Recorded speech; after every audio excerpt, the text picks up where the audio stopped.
কেউ যদি কোরআনের কাছে জিজ্ঞাসা করে, কোরআন তুমি কোথা থেকে নাজিল হয়েছ, কে তোমাকে নাজিল করেছে, এই প্রশ্ন যদি কেউ কোরআনের কাছে করে, কোরআন নিজেই তার জবাব দিতে পারে কিনা?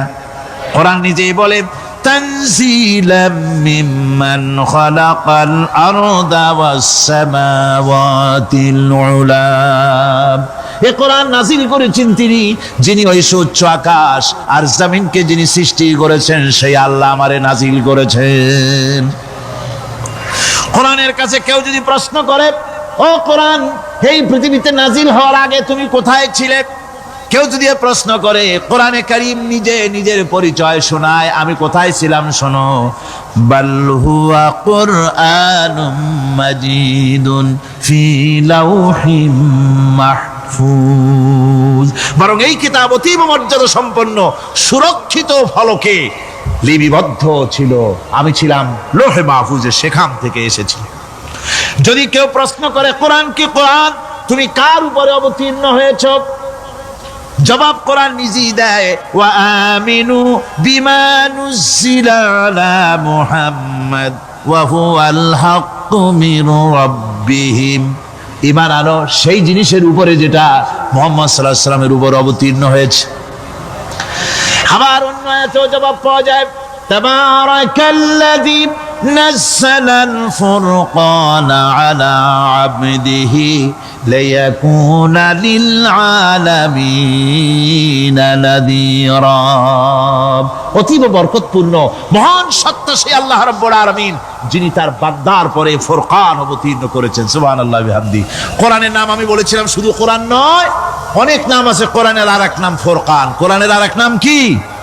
আল ফারকু বাইনাল হাক্কি ওয়াল বাতিল।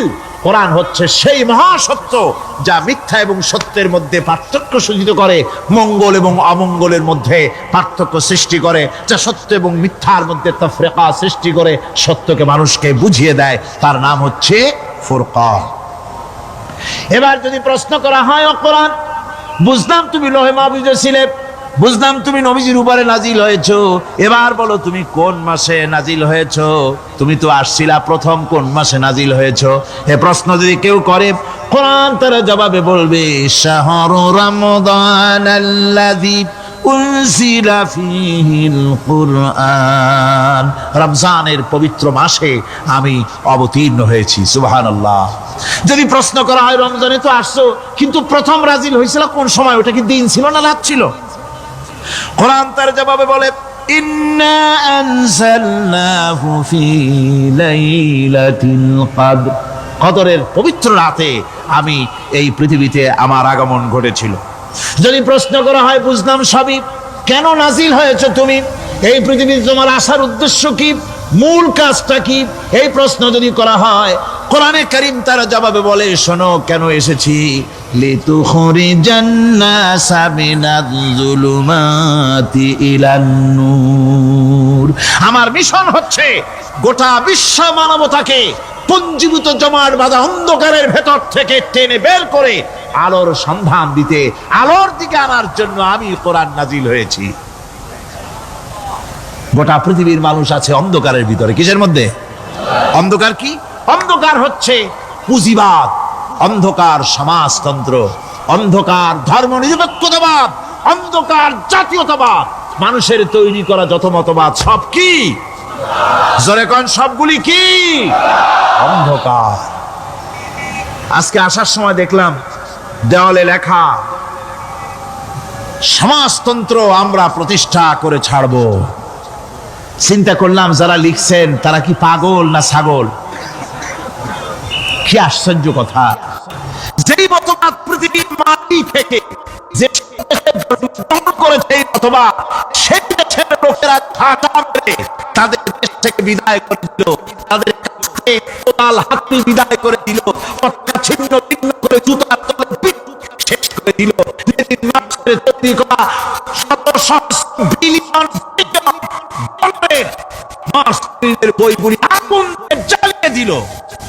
আর বাংলাদেশের কিছু ছাগল সমাজতন্ত্র এখন টিকায় রাখবো। এটা মাথা খারাপ, পাগল না মাথা গোল বুঝতে পারছি না। আমার বন্ধুগণ, এগুলি সব অন্ধকার। এই অন্ধকারের ভেতর থেকে মানুষগুলিকে টেনে আনবে কোরআন কিসের দিকে? আলোর দিকে। এবার যদি প্রশ্ন করা হয়, বুঝলাম তুমি অন্ধকার থেকে আলোর দিকে নিয়ে আসবে, আলোর দিকে আসলে পরে ফায়দাটা কি হবে? মূল ফায়দাটা বুঝায় দাও, আসল ফায়দা কি হবে তোমারে যদি মানি?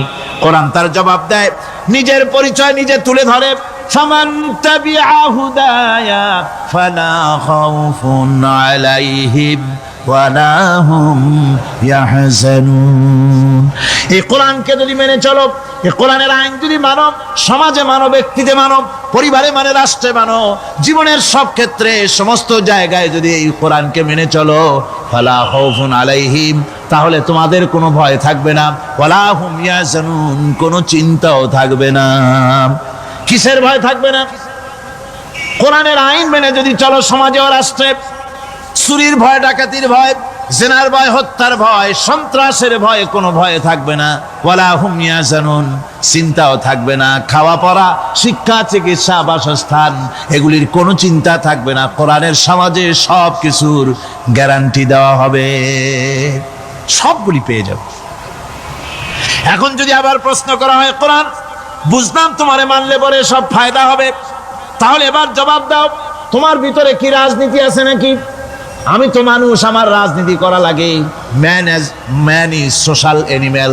আমরা তো জঙ্গলের পশু নই, আমরা তো মানুষ। আমাদের সমাজ আছে, আমাদের পৌর নির্বাচন আছে, আমাদের জাতীয় নির্বাচন আছে, আমাদের কলকারখানা আছে, জমিন আছে, আমাদের রাজনীতি, অর্থনীতি, সমাজনীতি আছে, পারিবারিক নীতি আছে, অনেক নিয়ম মালা আছে, নিয়ম নীতি আছে। তোমারে মানলে তোমার ভিতরে কি ওগুলো আছে নাকি সে কথা বলো।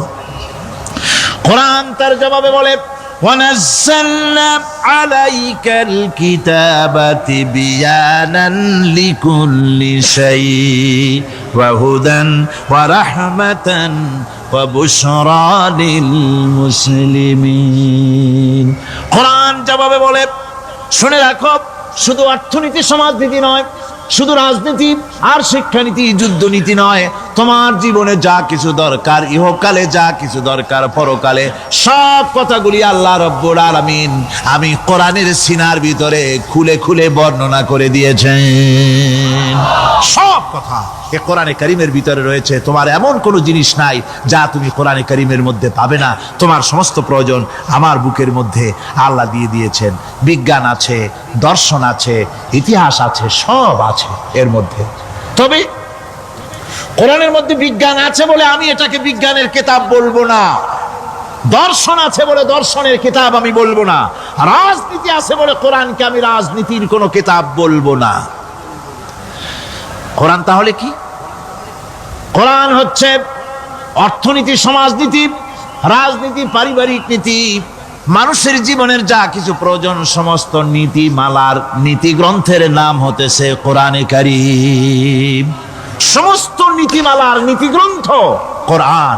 এখানে রয়েছে সব কিছুর উৎস, যেটা গ্রহণ করলে পরে মানুষ আরামে থাকতে পারবে।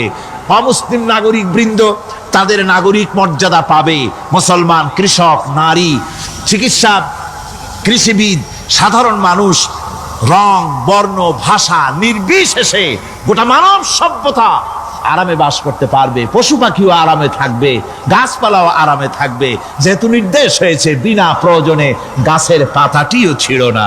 ইসলামের সমাজ যদি চালু হয়, গাছেরাও আরাম পাবে, পাহাড়ও আরাম পাবে। চট্টগ্রামের লোকেরা যেভাবে পাহাড় কাটা আরম্ভ করেছে, এটা বড় দুঃখজনক। জুমলায় মোতারেজা একটা বলে দিলাম,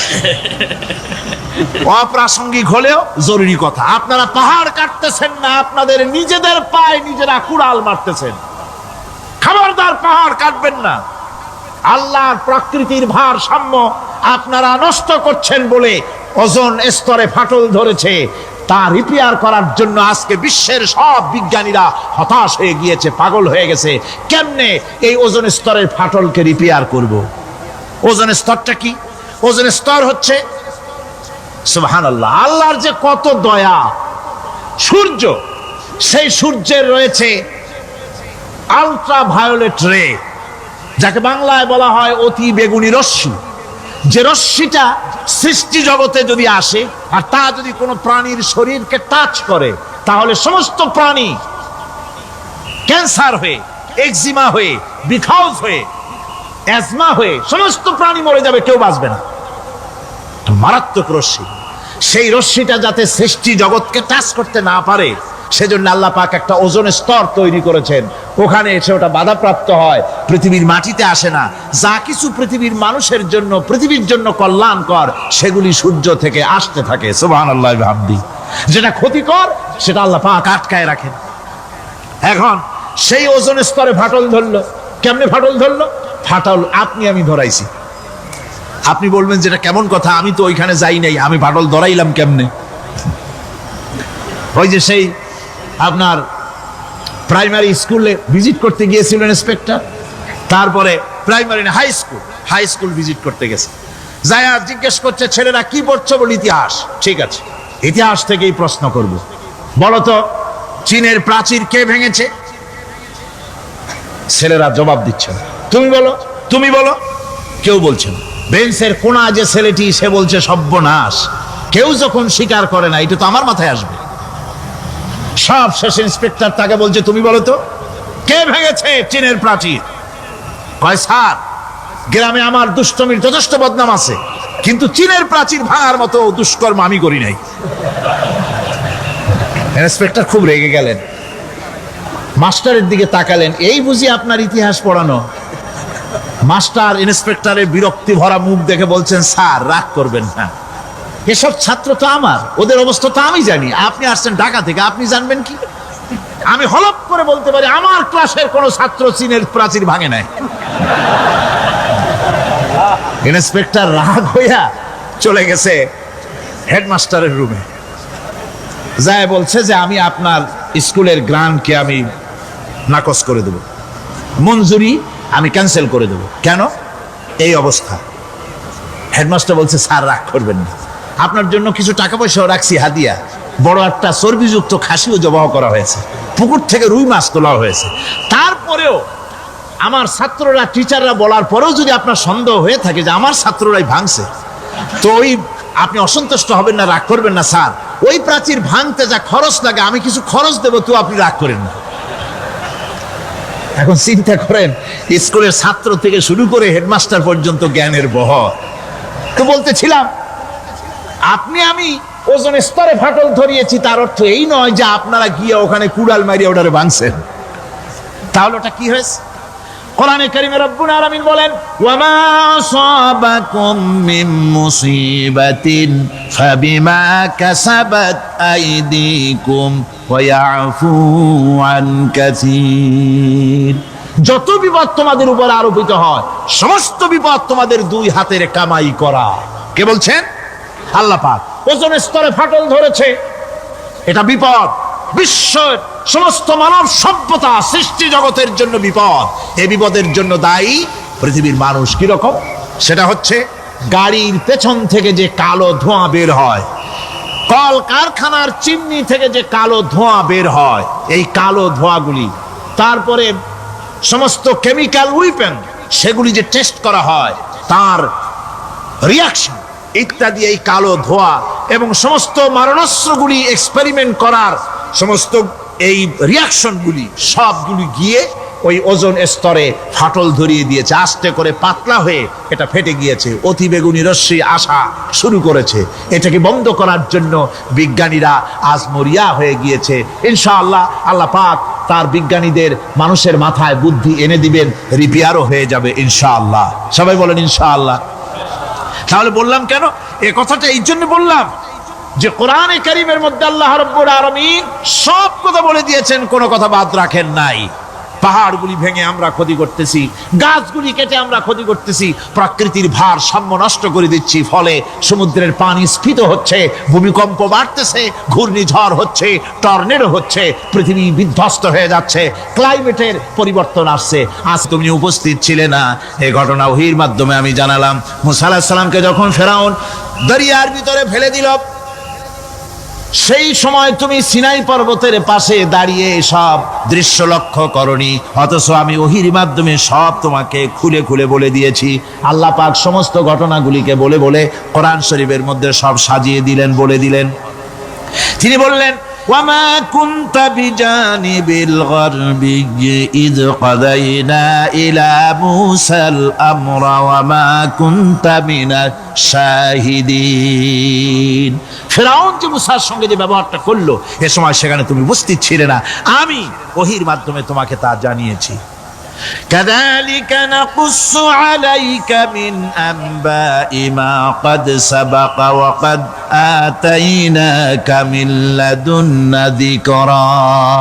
আল্লাহ পাক বলেন, এভাবে আমি আপনার কাছে অতীত ঘটনাবলী ওহীর মাধ্যমে নিখুঁতভাবে আপনার সামনে সব বলে দিয়েছি। আমার ভাইয়েরা, এই বিশ্বলোকে ঊর্ধ্ব লোক সম্পর্কে নির্ভুল তথ্য বর্ণনা আল্লাহ পাক করে দিয়েছেন কোরআনের মাধ্যমে। 1665 খ্রিস্টাব্দে স্যার আইজাক নিউটন তিনি আবিষ্কার করলেন মাধ্যাকর্ষণ শক্তিকে।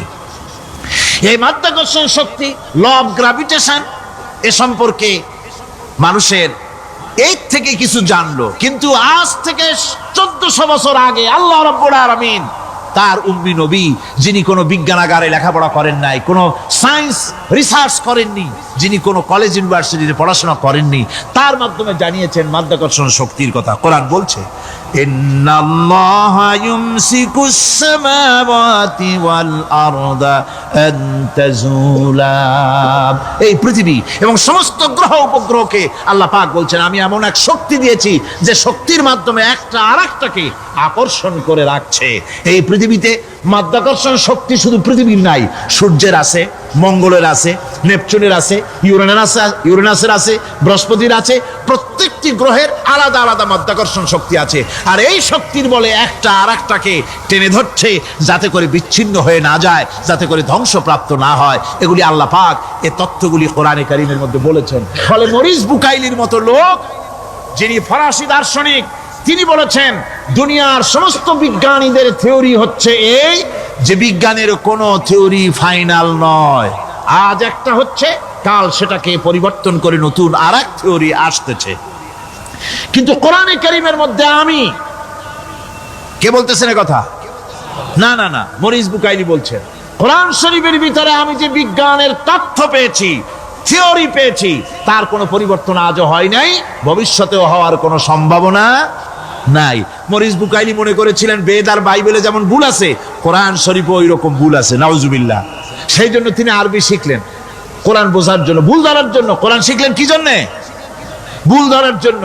আর এমন শেখা শিখছেন, ওই আরবি শিক্ষা মানে আমাদের দেশের লোকদের মতো আনাকুম জানাকুম শেখে নাই, ভালো করেই শিখছে, ভালো করেই মুখস্থ করেছেন, তার ভালো করে আরবি শিখেছেন, তারপরে কোরআন শরীফ পড়েছেন, তারপরে তিনি এ কোরআন পড়ে তেলাওয়াত করে বুঝে এরপরে তিনি বই লিখেছেন দি Bible, the Quran and science.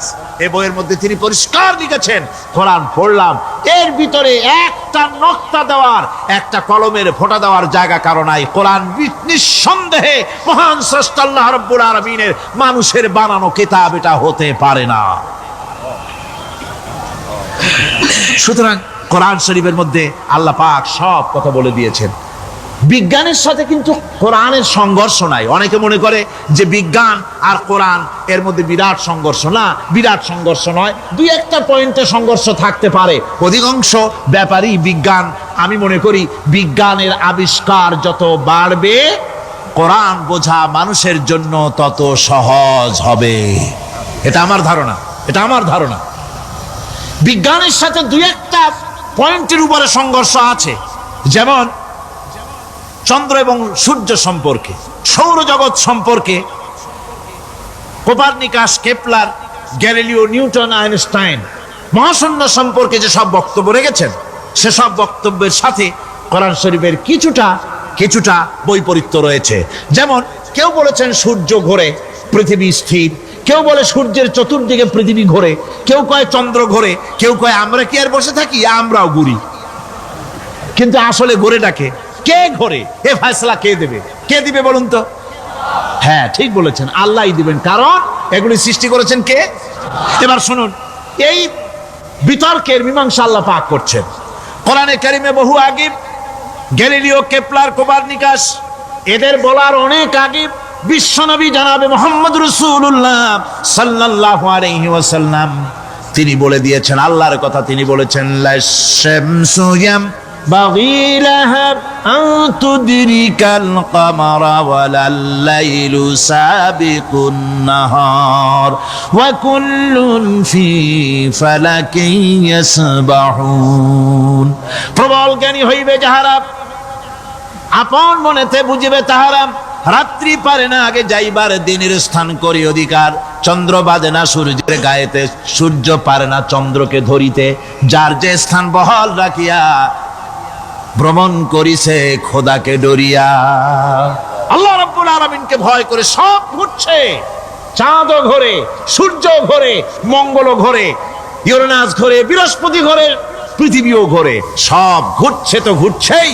বন বন করে ঘুরছে একটা নির্দিষ্ট কক্ষপথে আপন আপন কক্ষপথে ঘুরছে যার ফলে অ্যাক্সিডেন্ট হয় না সুবহানাল্লাহ জোরে বলেন সুবহানাল্লাহ নির্ধারিত কক্ষে ঘুরছে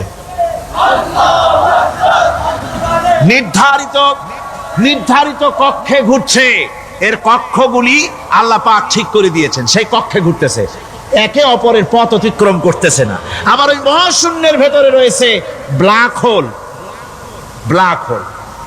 কি ব্ল্যাক হোল হচ্ছে একটা বিরাট অন্ধকার গহ্বর একটা মৃত্যুকূপ এত বড় বিরাট ব্ল্যাক হোল মহাশূন্যে আছে বিজ্ঞানীরা হয়রান হয়ে গেছে তার এত বড় শক্তি সে শুধু তারা খায় না কোন তারকা ঘুরতে ঘুরতে যদি তার কাছে এসে যায় তারাকে খেয়ে ফেলে কোন আলো যদি কাছে আসে আলো শুষে নিতে নিতে আলো যার থেকে এসেছে সেটাকেও শেষ করে ফেলে এ ধরনের একটা দারুণ আকর্ষণী শক্তি তার মধ্যে আল্লাহ সৃষ্টি করেছেন একটা ব্ল্যাক হোল আছে মহাশূন্যের ভিতরে সূর্য চন্দ্র গ্রহ নক্ষত্র যে সূর্য পৃথিবীর চাইতে 13 লক্ষ গুণ বড় এমন 2 কোটি সূর্য খাইয়া হজম করতে পারে এত বড় ব্ল্যাক হোল আল্লাহ তৈরি করে রেখেছেন মহাশূন্যের উপরে রয়েছে মিল্কি ওয়ে রয়েছে গ্যালাক্সি অন্তত 10,000 কোটি 10 সহস্র কোটি তারকা দিয়ে সমৃদ্ধ গ্যালাক্সি মিল্কি ওয়ে যেটা অন্ধকার রাত্রে তারকা সজ্জিত রাতে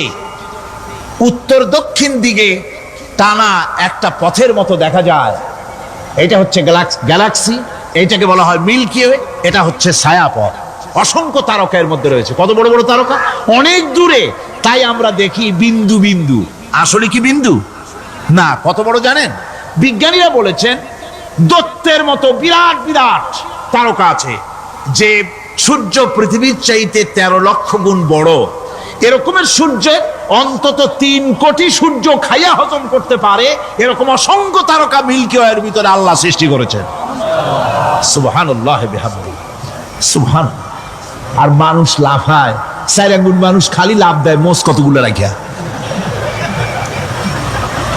কোন আনন্দে লাফা কি শক্তি তোমার মহাশূন্যের তুলনায় এই পৃথিবীর অবস্থান কি জানেন এই জন্য যত বেশি পড়াশোনা করবেন মাথা নত হয়ে যাবে কমিউনিস্ট হয় ছাগলেরা বুদ্ধিমান কোনোদিন কমিউনিস্ট হয় না কারা কমিউনিস্ট হয় ছাগলগুলি যাদের আকল নাই যাদের জ্ঞান নাই বুদ্ধি নাই ওরাই কমিউনিস্ট হয় কোন চিন্তাবিদ কোন বিজ্ঞানী কমিউনিস্ট হয় না মাথা নত হয়ে যায় আল্লাহর এই সৃষ্টি দেখে পাগল হয়ে যায় নিঃসন্দেহে আল্লাহ আছেন নইলে পরে এগুলি হয় কি করে আমি চিন্তা করে পাই না কমিউনিস্ট হয় কেমন কতখানি পাগল হইলে হয়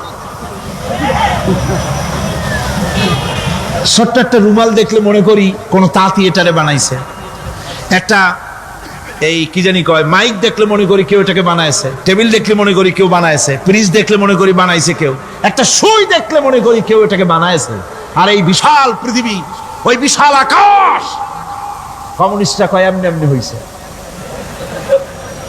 কয় বোতল খায় দৈনিক আল্লাহ জানে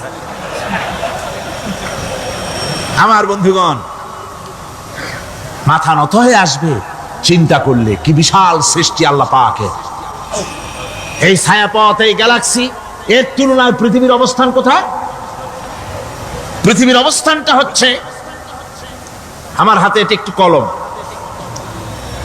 এই কলমটা কাগজের উপরে আমি যদি এই নিপটা রাখি কাগজের ভিতরে নিপে যতটুকুন জায়গা টাচ করবে মহাশূন্য গ্যালাক্সি মিল্কি ওয়ে আল্লাহর ওই মহাশূন্যের তুলনায় পৃথিবীর অবস্থান একটা কলমের নিপে যতটুকুন জায়গা নেয় এর থেকে বেশি নয়।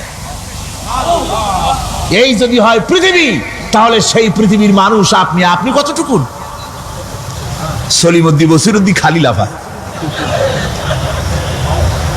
আমার বন্ধুগণ, লাভ কি? লাভের চোটে বলে হ্যান করেঙ্গে ত্যান করেঙ্গে, লাঠি কে আন্দার মুগুর ভরেঙ্গে।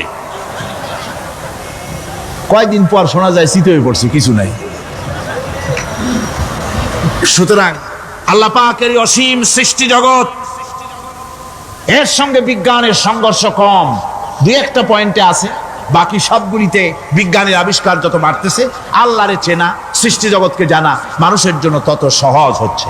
এই কথাগুলি আমি সামনের দিকে আরো বলবো ইনশাআল্লাহ। সবাই বলেন ইনশাআল্লাহ, যাতে আমাদের বুঝে আসে।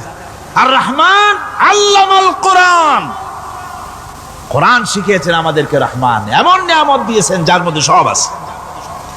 মানুষ সৃষ্টির ব্যাপারে, মানব সৃষ্টির ব্যাপারে নির্ভুল তথ্য যদি পেতে হয়, তাহলে কার কাছে যাব? জোরে কোন? আল্লাহর কাছে যেতে হবে। আর আল্লাহর কাছে না যাইয়া মানব সৃষ্টির রহস্য যদি জানতে যাই ডারউইনের কাছে, তাহলে আপনার মামু হবে সুন্দরবনের বান্দরেরা। ঠিক কিনা?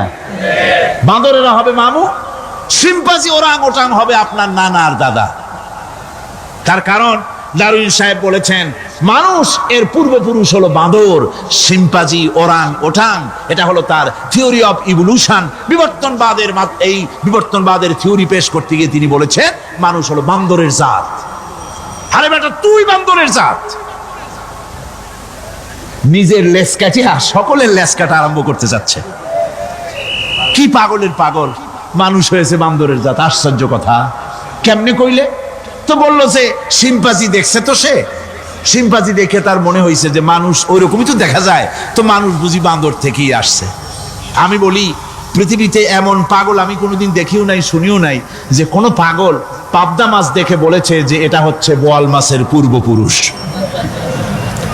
টাকি মাছ দেখে কোনো ছাগলেও বলেছে আজ পর্যন্ত যেটা হলো শোল মাছের পূর্বপুরুষ। পুঁটি খাইতে খাইতে আস্তে আস্তে বিরাট শোলে পরিণত হয়ে গেছে, কোনো পাগলেও বলেনি। আচ্ছা, মেনে নিলাম ডারউইন সাহেবের থিওরি, মেনে নিলাম এক সেকেন্ডের জন্য যে বান্দর থেকেই মানুষ হয়েছে। এখনো তো বানর প্রজাতি আছে না? শেষ হয়ে গেছে? আছে কিনা? তাহলে সুন্দরবনে যান, যে দেখুন কোন বাঁদর কি এ পর্যন্ত দেখা গেছে যে কোমর পর্যন্ত মানুষের মতো হয়ে গেছে? আর একটু দুধ আর পনির আর একটু এই শুটকি মাছ লোটটা ফিশ খাওয়াইলে আর কদিনের মধ্যে এই বান্দরটা মানুষ হয়ে যাবে। হয়েছে এরকম? বাঁদরের 12 আনা মানুষ হয়ে গেছে, 14 আনা মানুষ হয়ে গেছে, আর অল্প একটু বাকি। এরকম দেখা গেছে কোথাও? দেখা যায়নি। এগুলি পাগলামি কথা, পাগলামি কথা। মানুষ বানর থেকে আসেনি, মানুষ ওরাং ওটাং থেকে আসেনি, মানুষ শিম্পাঞ্জি থেকে আসেনি। মানুষ এসছে কোত্থেকে? এটা জানতে হলে এই নির্ভুল তথ্য জানার জন্য আসতে হবে কোরআনের কাছে। কার কাছে? আল্লাহ রাব্বুল আলামিন তার হাবিবের মুখ থেকে মানব সৃষ্টি রহস্য তিনি উদ্ঘাটন করে দিয়েছেন। তিনি বলেছেন, দুনিয়াবাসীকে শুনিয়েছেন, ফালয়ানজুরিল ইনসানু মিম্মা খুলিকা মিম্মা in দাফিকিন ইয়াখরুজু mean বাইনিস সুলবি ওয়াত তারাইব।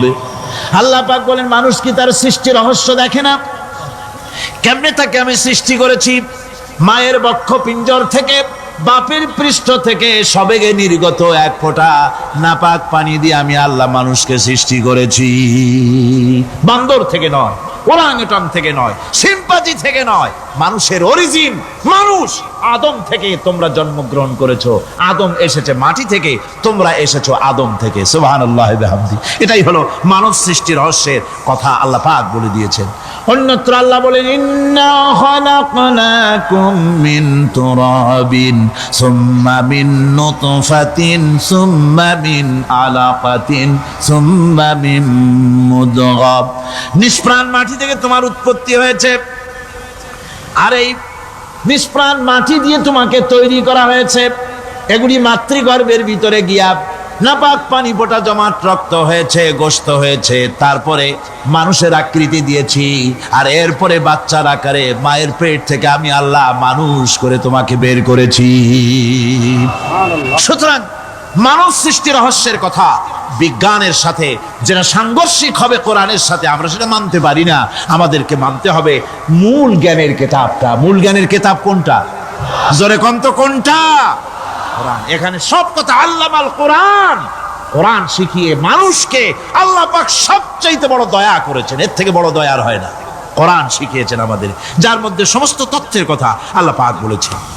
The universe and doctor Einstein বইয়ের ভিতরে লেখা হয়েছে যে একদিন এমন হবে যখন ধীরে ধীরে সূর্য তার আরো হারিয়ে ফেলবে, চন্দ্র নিষ্প্রভ হয়ে যাবে, আর পৃথিবী আস্তে আস্তে তার গতি হারিয়ে ফেলবে। একথা আজকের বিজ্ঞানীরা অথবা আজ থেকে কয়েক বছর আগের বিজ্ঞানীরা একথা বলছেন। কিন্তু রাসূল করিম সাল্লাল্লাহু আলাইহি ওয়াসাল্লামের মুখ থেকে আজ থেকে 1400 বছর আগে, যিনি বিজ্ঞানাগারে মোটেও পড়াশোনা করেননি, লিখতে জানেন না, পড়তে জানেন না, সই করতে জানেন না, বিজ্ঞান আসছে কথা বলছে, সেই কথা 1400 বছর 1500 বছর আগে রাসূল করিমের মুখ থেকে আল্লাহ পাক বলছেন। পেতে পারবো কোরআনে কারীম সমস্ত বিজ্ঞানের উৎস, দর্শনের উৎস।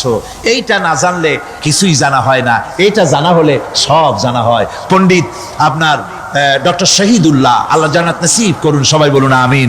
তিনি বলতেন, বড় বড় সেমিনারে গিয়ে বলতেন তিনি, যে আপনারা যারা বক্তব্য রাখতে এসেছেন, জনগণকে বলছি না, যারা বক্তব্য রাখতে এসেছেন, এমএ পাস করেছেন, ডিগ্রি করেছেন, পিএইচডি করেছেন, এভারসিএস করেছেন, বহু কিছু ডিগ্রি আপনারা লাভ করেছেন, নামের আগে 6 হাত লম্বা ডিগ্রি আপনারা লাগাইছেন, আপনারা পণ্ডিত ঠিকই, কিন্তু এই কোরআন শরীফের জ্ঞান যদি আপনাদের না থাকে, আপনারা পণ্ডিত, তবে আপনারা মূর্খ পণ্ডিত।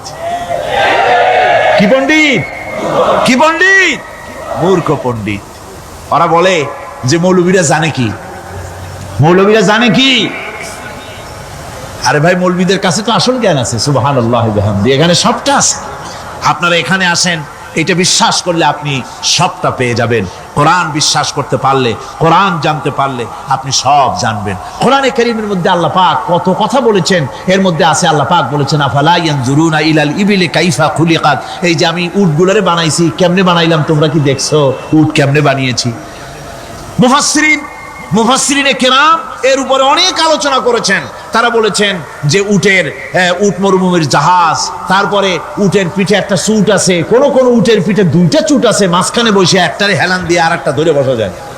আমি দেখছি 2টা চুটওয়ালা উট, আফ্রিকান উট আমি দেখেছি, যে চুট সুবহানাল্লাহ, দেখলে অবাক হয়ে যেতে হয় যে আল্লাহর কি কুদরত। উটের পৃষ্ঠে 2টা চুট, মাঝখানে আপনি বসবেন, পিছনেরটা একটা সোফা সেটের মতো, পিছনে হেলান দিলেন, আর সামনে যখন সে মরাল সম চড়াই উত্তরাই পথ দিয়ে নামা ওঠা করবে, তখন আপনি যেন পড়ে না যান, সেজন্য সামনেরটা বুকের সাথে জড়ায় ধরবেন। এরপরে কি সৃষ্টি আল্লাহর, সুবহানাল্লাহ ওয়া বিহামদিহি। জিরাফগুলি দেখুন, জিরাফগুলি তার মাথা কত বড় উঁচা। লন্ডন জুতে জিরাফ দেখলাম, সেই জিরাফের দেহ থেকে তার মাথাটা 22 ফিট উঁচা। মানে সে যদি নিচে দাঁড়ায়, 3 তলা বিল্ডিং এর ছাদের উপরে নাস্তা দিলে তো নিচে দাঁড়ায় খাইতে পারে, এই অবস্থা। সেই জিরাফে পানি খাবে কেমনে? মাথা হলো অত উঁচায়, পিছনের ঠ্যাং 2টা খাটো, সামনের ঠ্যাং 2টো উঁচা, এখন পানি খাবে কেমনে? ওই মাথা নামাইতে গেলে ঠ্যাং তো অনেক উঁচা। আল্লাহ পাক এমন সুন্দর ব্যবস্থা করলেন, সামনের 2টা ঠ্যাং এভাবে সরায় দেওয়ার মতো। ও যখনই পানি খায় দেখলাম 2টা ঠ্যাং অনেক ছেড়ায় দেয়, 2 দিকে ঠ্যাং চলে যায়, তখন মাথাটা সহজে নিচে নামায় আসে, পানি খাইতে পারে। এই সুযোগগুলি আল্লাহ সুবহানাহু ওয়া তাআলা তিনি করে দিয়েছেন। ওমা কুন্না আনিল খালকি গাফিলিন, আমি আমার সৃষ্টি জগৎ সম্পর্কে অমনোযোগী নহি। সুবহানাল্লাহ ওয়া বিহামদিহি। ভল্লুকগুলি কি বিরাট বিরাট একটা ভল্লুক, শ্বেত ভল্লুক দেখেছি, কৃষ্ণ ভল্লুক দেখেছি, হাঁটতেছে মনে হয় যেন পায়ের তলায় হাফসুল করা, ঠিক জুতা পায়ের তলাটা যেমন দেখা যায় ওই রকমের তলাটা, গায়ে একেবারে পশম। লোক ওই বরফের দেশে থাকতো, সে শীত কষ্ট না পায়, সেই জন্য আল্লাহ একটা কম্বল ওর গায়ে জড়ায় দিয়েছে, অটোমেটিক কম্বল। সুবহানাল্লাহ ওয়া বিহামদিহি। তো উট, আল্লাহ বলছেন উট কেমনে বানাইছি দেখছো? আফালা ইয়ানজুরুনা ইলাল ইবিলি কাইফা খুলিকাত, উট বানালাম কেমনে দেখেছিস?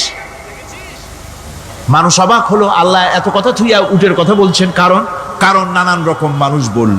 শেষ পর্যন্ত প্রাণীতত্ত্ববিদরা তারা আবিষ্কার করলেন মূল কারণটি। অনেক কারণ আছে আল্লাহ পাকে কথা বলার। উট তো মরুভূমির জাহাজ, তারপরে উট মানুষের অনেক উপকারে আসে, এ কথা বলা হয়েছে।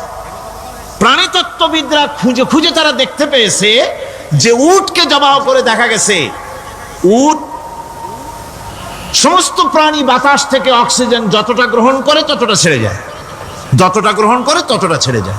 একমাত্র প্রাণী উট যে যতটা অক্সিজেন গ্রহণ করে বাতাস থেকে সবটা ছাড়ে না, 2/3 ছেড়ে দেয়, 1/3 তার লাংসের পাশে রাখার জন্য আল্লাহ পাক একটা চেম্বার তৈরি করেছেন।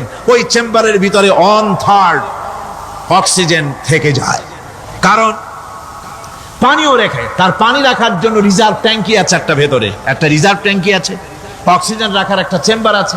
এগুলি কেন? এই জন্য যে মরুভূমির ভিতরে সাইমুম শিল্পী গোষ্ঠী না, কিন্তু ঝোড়ো হাওয়া, মরুভূমির ভিতরে ঝোড়ো হাওয়া, এই ঝোড়ো হাওয়া যখন আরম্ভ হয়ে যায় তখন মানুষ বাঁচতে পারে না, মানুষ টের পাইয়া সব বাড়িতে চলে যায়। মরুভূমিতে চড়ে বেড়ায় উট, সে যাবে কোথায়? ওর তো যাওয়ার জায়গা নাই। 7 দিন 8 দিন 1 সপ্তাহ 2 সপ্তাহ পর্যন্ত এই মরুভূমিতে ঝড় চলতে থাকে, বালুর ঝড়, কিচ্ছু দেখা যায় না। ওখানে দেখছিলেন বালুর পাহাড়, কালকে আজকে দেখবেন বালুর পাহাড় এখানে চলে আসছে। এইভাবে পাহাড় তৈরি হয়ে যায়, বালি উড়ায় নিয়ে যায় বাতাসে। এই বাতাসের ভিতরে বালু উঠতে থাকে সমানে, মানুষ প্রাণী কিছুই সেখানে শ্বাস করতে পারে না, বাঁচতে পারে না। উটের মতো প্রাণী যে মরুভূমিতে থাকে ও বাঁচবে কি করে? আল্লাহ সুবহানাহু ওয়া তাআলা ওর লাংসের পাশে অক্সিজেন রাখার চেম্বার করে পানির ট্যাঙ্কি তৈরি করে দিয়ে রেখে এমন কায়দা করেছেন, ও যখনই টের পায় যে ঝড় শুরু হবে, সাথে সাথে ঠ্যাং দিয়া মুখ দিয়া গর্ত করে বালুর ভিতরে মাথা ঢুকাইয়া 1 সপ্তাহ 2 সপ্তাহ থাকতে পারবে মাটির তলে, অক্সিজেনের অভাব হবে না। দেখো নাকি কিভাবে সৃষ্টি করেছি আমি এই সুন্দর উটকে, একবার দেখো, আর শুকরিয়া তোমার মাথা নত হবে। যত বড় কমিউনিস্ট হও, আল্লাহর জন্য সেজদা দিতে বাধ্য হবে যদি তোমার ঈমান এতটুকুনো থাকে। আমার ভাইরা, আল্লাহ রাব্বুল আলামিন অসংখ্য প্রাণী সৃষ্টি করেছেন এবং সবগুলির প্রয়োজন তিনি মিটিয়েছেন। সুবহানাল্লাহ পড়েন। দেখুন সমুদ্রের ভিতরে তিমি চলতেছে, বিশাল তিমি। অনেকে দেখেন নাই, কেউ কেউ দেখেছেন, আমি দেখেছি তিমি মাছ, বিশাল তিমি। এই তিমি মাছ শত শত টন ওজন, একটা তিমি 150 টন, 250 টন, 500 টন, 1000 টন, বিরাট বিরাট ওজনের তিমি মাছ। এই তিমি মাছ পানির নিচে থাকে, আবার পানির উপরেও আসে। উপরে আসবে কেমনে, নিচে যাবে কেমনে এত ওজন নিয়ে? আল্লাহ সুবহানাহু ওয়া তাআলা তার পেটের ভিতরে লক্ষ লক্ষ গ্যালন পানি ধরে, হাজার হাজার গ্যালন পানি ধরে এরকম একটা রিজার্ভ ট্যাঙ্ক তৈরি করেছে। ও যখন ডুবতে চায় তখন পিঠের উপর থেকে ডালাটা উন্মুক্ত করে দেয়, গল গল করে সমুদ্রের পানি পেটের মধ্যে ঢুকতে থাকে। পানিতে ভরে গেল, শরীরের ওয়েট দারুণ ভাবে ওয়েট ক্যারি করলো, তখন সে আস্তে করে সমুদ্রের তলায় ডুবে গেল। আবার যখন সে শ্বাস প্রশ্বাসের জন্য, অক্সিজেনের জন্য সমুদ্রের উপরে উঠতে চায়, তখন ডালাটা খুলে দিয়ে পাম্প দেয় নিজের শরীরে। পাম্প দিলে পরে তার ভিতর থেকে রক্ষিত পানির ফোর্স এত উঁচা হয়, অন্তত 10 মাইল দূর থেকে সেই পানির ফোয়ারা দেখা যায়। তিমি মাছের এই অবস্থা দেখে মানুষ তৈরি করেছে সাবমেরিন। আমি সাবমেরিনেও চড়েছি, দেখেছি দ্বিতীয় বিশ্বযুদ্ধে যে সাবমেরিন ব্যবহার করা হয়েছিল, পোর্টসমাউথে সেই সাবমেরিন আমাকে দেখানো হয়েছে, আমি দেখেছি। তাতেও ঠিক একই কায়দায় পানি ভরে পানির তলায় যায়, আবার ওঠার সময় পানি ছেড়ে উপরে চলে আসে। তিমি মাছ থেকেই মানুষ এটাকে গ্রহণ করেছে। মানুষের শিক্ষার জন্য অগণিত প্রাণী আল্লাহ সৃষ্টি করেছেন বিজ্ঞানের সাথে, তাই কোরআনের সংঘর্ষ নাই। বিজ্ঞান মানুষকে যত বেশি আবিষ্কার করবে, বিজ্ঞান কোরআন বোঝা মানুষের জন্য তত সহজ হবে। আর আপনারা যত জ্ঞানী হবেন, কোরআন যত পড়বেন, মাথা তত নত হবে। তুলা গাছের ফল যত পাকে তত গাছ কি হয়, ডালগুলো কি হয়, উপরে উঠে যায়। বোঝেন না কেন? তুলা গাছ নাই আপনাদের দেশে? তুলারে কি কয় চট্টগ্রামে? তুলা গাছরে কি কয়? তুলা গাছ। তুলা গাছের ফল যত পাকে তত গাছের ডাল কি হয়, যখন কাঁচা থাকে তখন নিচে থাকে, ডাল ঝুঁকে পড়ে, আর পাকলে পরে উপরে উঠে যায়। আর আম গাছের ফল যত পাকে তত ডাল কোথায় যায়? নিচে যায়। যারা মানুষের তৈরি করা এই সমস্ত জ্ঞানে যারা সমৃদ্ধ হয়, তারা ওই তুলা গাছের মতো আস্তে করে যতই জ্ঞানে বৃদ্ধ হয় ততই ডাল উপরের দিকে যায়, জ্ঞান তত হালকা হয়। আর কোরআন আমের মতো, কাঁঠালের মতো, মানুষের উপকারী এমন এক ফলের মতো, যত পাকে যত পড়ে, জ্ঞান যত সমৃদ্ধ হয়, ততই আল্লাহর সামনে মাথা নত হয়ে যায়। একটা রমজান মাস আল্লাহ দিলেন। নবীজি বলেছেন রমজান মুবারকের মাস আসার সঙ্গে সঙ্গে আল্লাহ রাব্বুল আলামিন তিনি জান্নাতের সমস্ত দরজাগুলি খুলে দেন, আর জাহান্নামের সব দরজাগুলি আল্লাহ রাব্বুল আলামিন বন্ধ করে দেন। সুবহানাল্লাহ। আর শয়তানকে শৃঙ্খল দিয়ে বেঁধে ফেলা হয়, শিকল দিয়ে শয়তানরা বান্ধা হয়ে যায়। এই হাদিসটা যখনই শোনাই বিভিন্ন জায়গায়, লোকেরা বিভিন্ন জায়গায় প্রশ্ন করে, হুজুর কোন তো যে শয়তানরে বাঁধতে হয়, কিন্তু রমজান মাসেও তো লোকেরা মদ খায়, মিথ্যা কথা কয়, তাহলে শয়তান বান্ধা থাকবো কেমনে? আমি বলি দেখেন, এরও ব্যাখ্যা আছে। এর ব্যাখ্যা হলো এই, কোন কোন ঘড়ি আছে একবার চাবি দিলে 6 মাস চলে, আর একবার চাবি দিলে 2 বছর চলে, আবার চাবি দিলে লাইফ চলে যায়, এরকমের ঘড়িও আছে। কোন কোন মানুষের শয়তানে এমন চাবি দিছে যে চাবিতে 6 মাস চলে, কোনটায় 10 মাস চলে, কোনটায় বছর চলে। রোজার মাসেও যারা গুনাহ করে শয়তানে এমন চাবি দিছে যে রোজার মাসেও বন্ধ হচ্ছে না। এরা শয়তানের খপ্পরে পড়ে গেছে। আল্লাহ এই চাবি থেকে মুসলমানদেরকে হেফাজত করুন, বলি আমিন। জোরে বলেন আমিন। শয়তান থেকে পানাহ কেউ দিতে পারে না, কোন গভর্নমেন্ট পারবে না। ব্রিটিশ গভর্নমেন্ট পারবে নাকি? American government? কেউ পারবে না। শয়তান থেকে পানাহ দিতে পারে কেবলমাত্র কে? ওই আল্লাহ রাব্বুল আলামিন আমাদেরকে শিখায় দিয়েছেন, শয়তানের ওয়াসওয়াসা থেকে আমার কাছে পানাহ চাও। আউযু বিল্লাহি মিনাশ শাইতানির রাজিম। বিতাড়িত মরদুদ শয়তানের ওয়াসওয়াসা থেকে পানাহ চাই, আল্লাহর কাছে পানাহ চাও।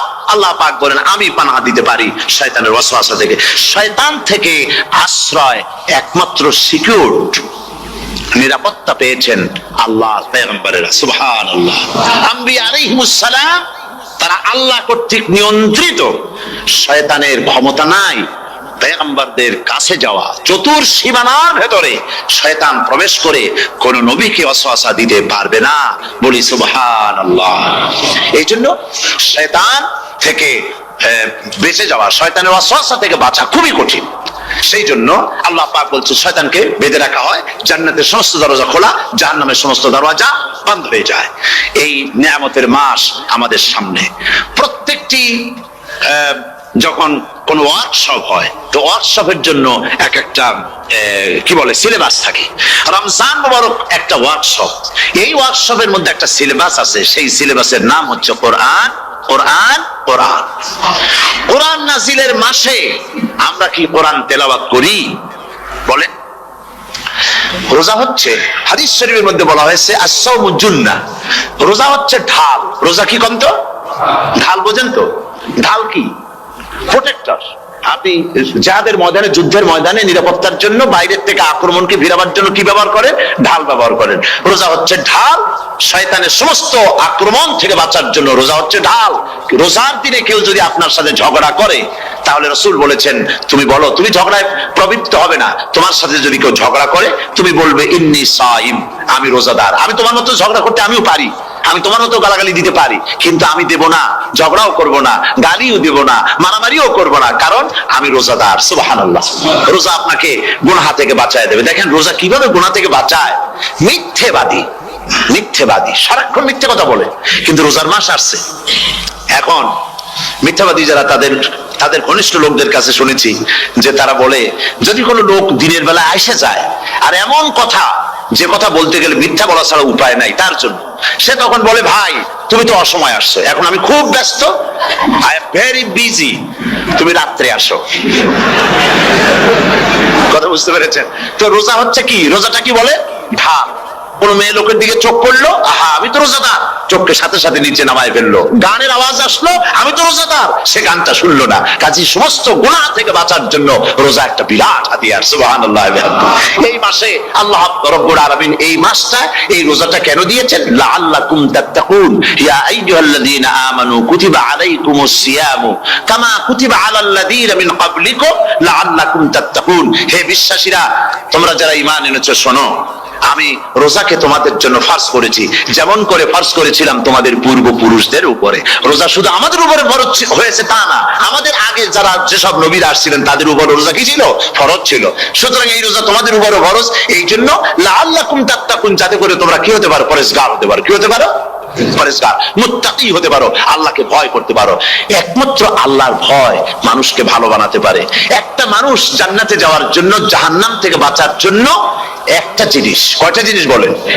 একটি জিনিস যদি ভেতরে থাকে, তাহলে সমস্ত গুনাহ থেকে বাঁচতে পারে। আর একটি জিনিস যদি না থাকে তাহলে এমন কোনো কাজ নাই পৃথিবীতে যা সে করতে পারে না। সেই কাজটার নাম কি? তাকওয়া। সবাই বলেন কাজটার নাম কি? তাকওয়া।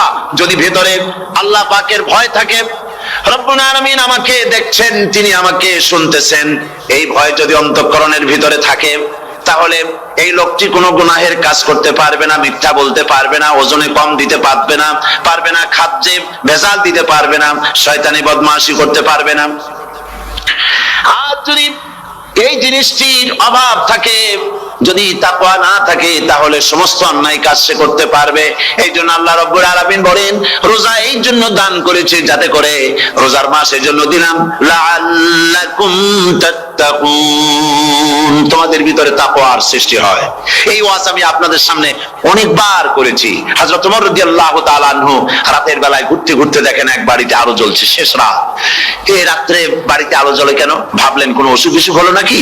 তো উনি কাছে গেছেন, গিয়ে কান পেতে শুনতেছেন। বাড়ির মালিক বুড়ি তার যুবতী মেয়েকে ডেকে বলছে, মা ওঠো, তাড়াতাড়ি ওঠো। কেন? কয় যে সকাল তো হয়ে গেল, দুধ দই এনেছি, আমি দুধ এনে রাখছি, এখন তুমি পরিমাণ মতো সবটা পাত্রে পানি দিয়ে ভরে দাও, তাহলে ওজন বেশি হবে আর আমরা ভালো লাভ করতে পারবো। মেয়ে বলছে, মা তুমি বলো কি, এটা আমার দ্বারা সম্ভব না। কেন সম্ভব নয়? হযরত ওমর এক ফরমান জারি করেছেন, তিনি বলেছেন পানিতে দুধের মধ্যে পানি মিশাতে নিষেধ করেছেন। তাছাড়া রাসূল করিম সাল্লাল্লাহু আলাইহি ওয়াসাল্লাম খাদ্যদ্রব্যে ভেজাল দিতে নিষেধ করেছেন। কাজী হযরত ওমরের এই নির্দেশকে আমি অমান্য করতে পারবো না। মা বলছে, দেখো ওমর এখন তো ঘুমাইতেছে, এত রাত্রে তিনি কি এখানে আসছেন নাকি আমাদের এই কারবার দেখতে? তুমি পানি মিশাও ইচ্ছে মতো।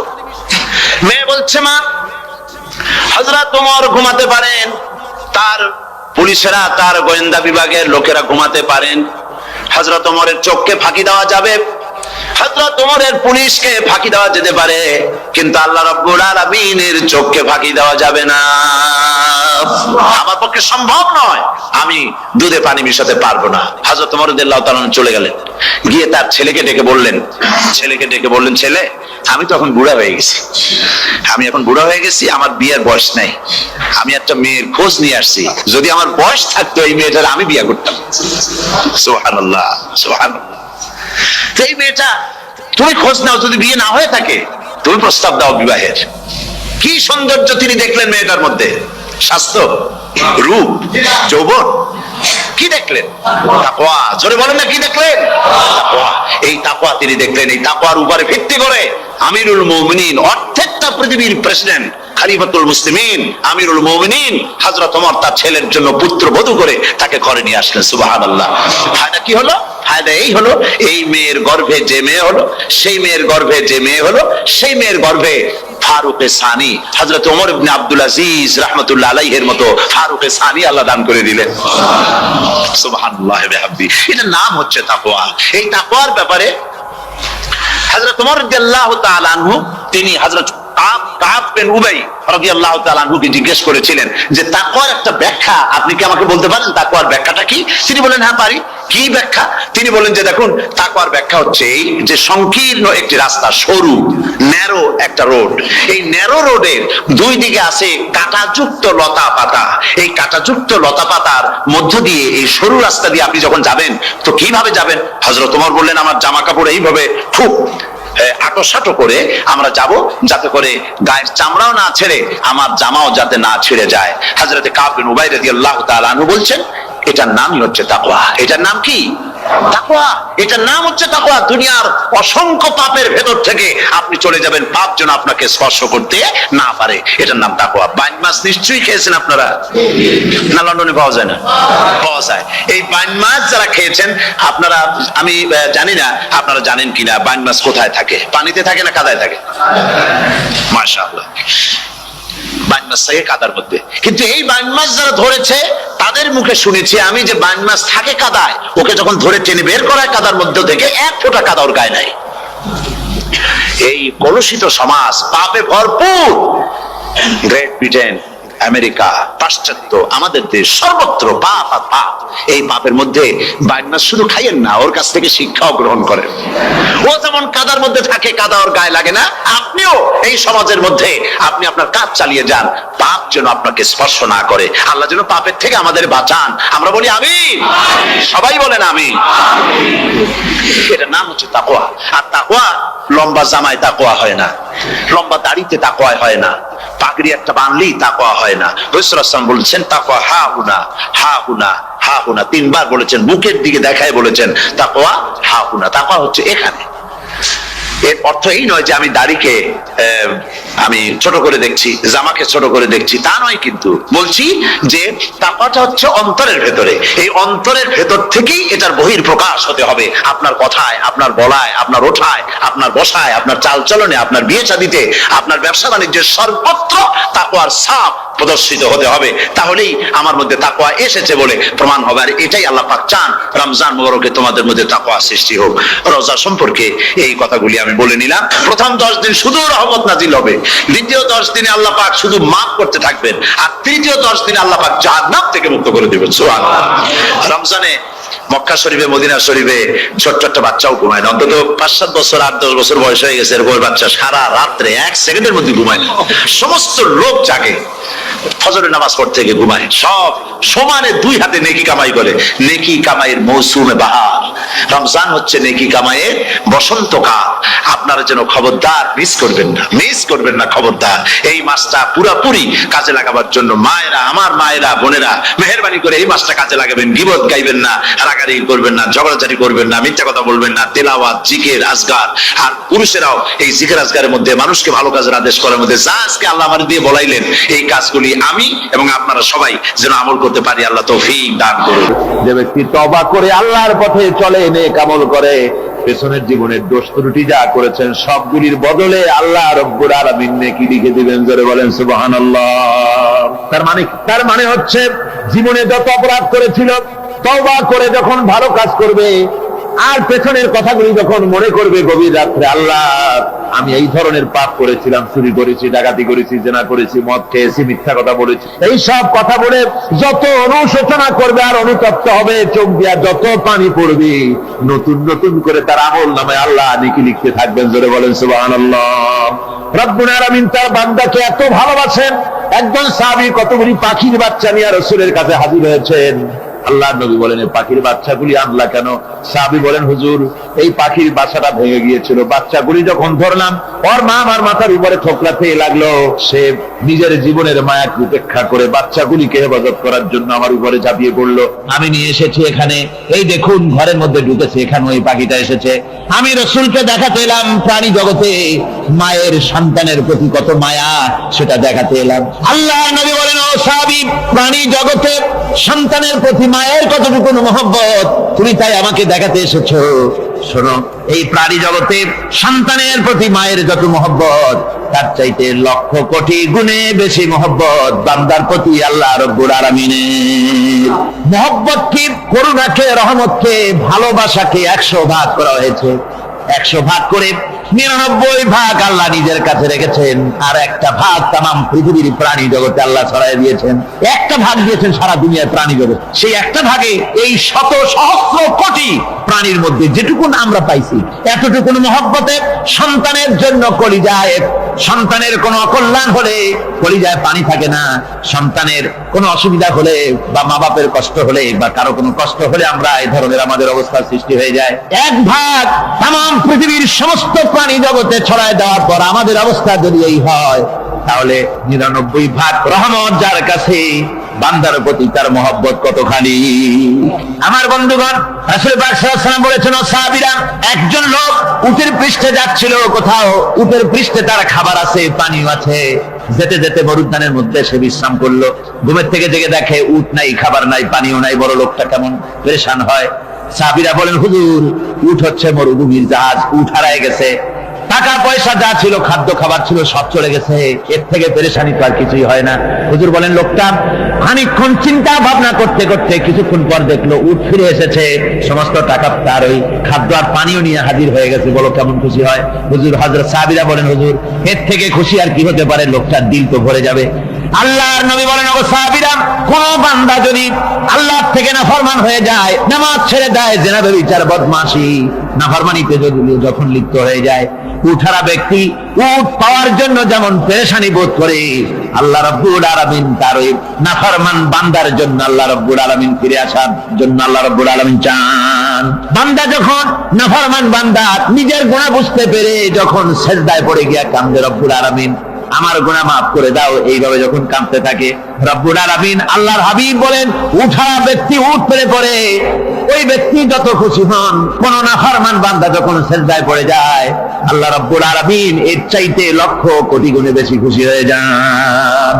আল্লাহ পাক হচ্ছেন রহমান রহিম, গাফুরুর রহিম। পৃথিবীতে এমন কে আছে, আপনি আমাকে বলেন, এমন কে আছে অপরাধ করবে না আর সে বলবে আয় তোরে মাফ করে দেই? বলেন, এরকম আছে নাকি? কেউ বলেন আছে? এমন কি বাপ মা ছেলে অন্যায় করেছে, বাপ মার দিল চায় ছেলেটা যদি মাফ চাইতো, বড্ড ভালো হতো, ওর সাথে প্রাণ ধরে কথা বলতাম, বুকের সাথে জড়িয়ে নিতাম, কিন্তু মুখ খুলে বলে না যে অপরাধ করেছিস মাফ চাইয়া যা, সেরকম বলে। মাও বলে না, বাপেও বলে না, কিন্তু একমাত্র মহান সত্য রব্বুল আলামিন বান্দা যখন গুনাহ করে, আল্লাহ ডাকে, বান্দারে গুনাহ করেছিস ফিরে আয়, আমি তোরে মাফ করে দেব। গুনাহ করেছিস ফিরে আয়, জিনা করেছিস ফিরে আয়, মদ খেয়েছিস ফিরে আয়, মানুষ হত্যা করেছিস ফিরে আয়, পুকুরি করেছিস ফিরে আয়, আগুন পূজা করেছিস ফিরে আয়, মাটি পূজা করেছিস, সূর্য পূজা করেছিস, যা করেছিস না কেন ফিরে আয়, আমাকে ডাক দে, আমি তোর জিন্দেগির গুনাহ আমি আল্লাহ মাফ করে দেব। এই জন্য আল্লাহ রাব্বুল আলামিনকে যখন কোন বান্দা একবার ডাকে, দিল থেকে কলিজা থেকে একটা ডাক যদি দেয় আল্লাহ, হাজার ডাকের তুলনায় একটা ডাক আল্লাহ কলিজা থেকে ডাক। এই ডাকটা কোথা থেকে? কলিজা থেকে। দিল সে জুবাত নিকলতি है, असर रखती है पर नहीं मगर ताकते परवाज रखती है। অন্তর থেকে যে কথা বেরোয় তা প্রভাব বিস্তার করে। কলিজা থেকে যদি কেউ ডাক দেয় আল্লাহ, কলিজার একটা ডাক আলাদা না? বলেন আলাদা কিনা? কলিজা থেকে ডাক, বলেন না সবাই আল্লাহ।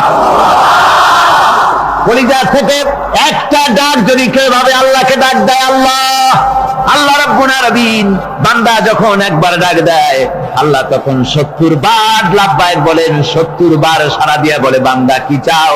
আমি তোর কাছে হাজির। কি চাস বল, আমি মাফ করে দেব। সুতরাং আল্লাহ রাব্বুল আলামিন বলছেন, আমার কাছে ক্ষমা চাও, মাফ চাও, আমার কাছে মাফ চাও, যত মাফ চাইবে আমি মাফ করে দেব।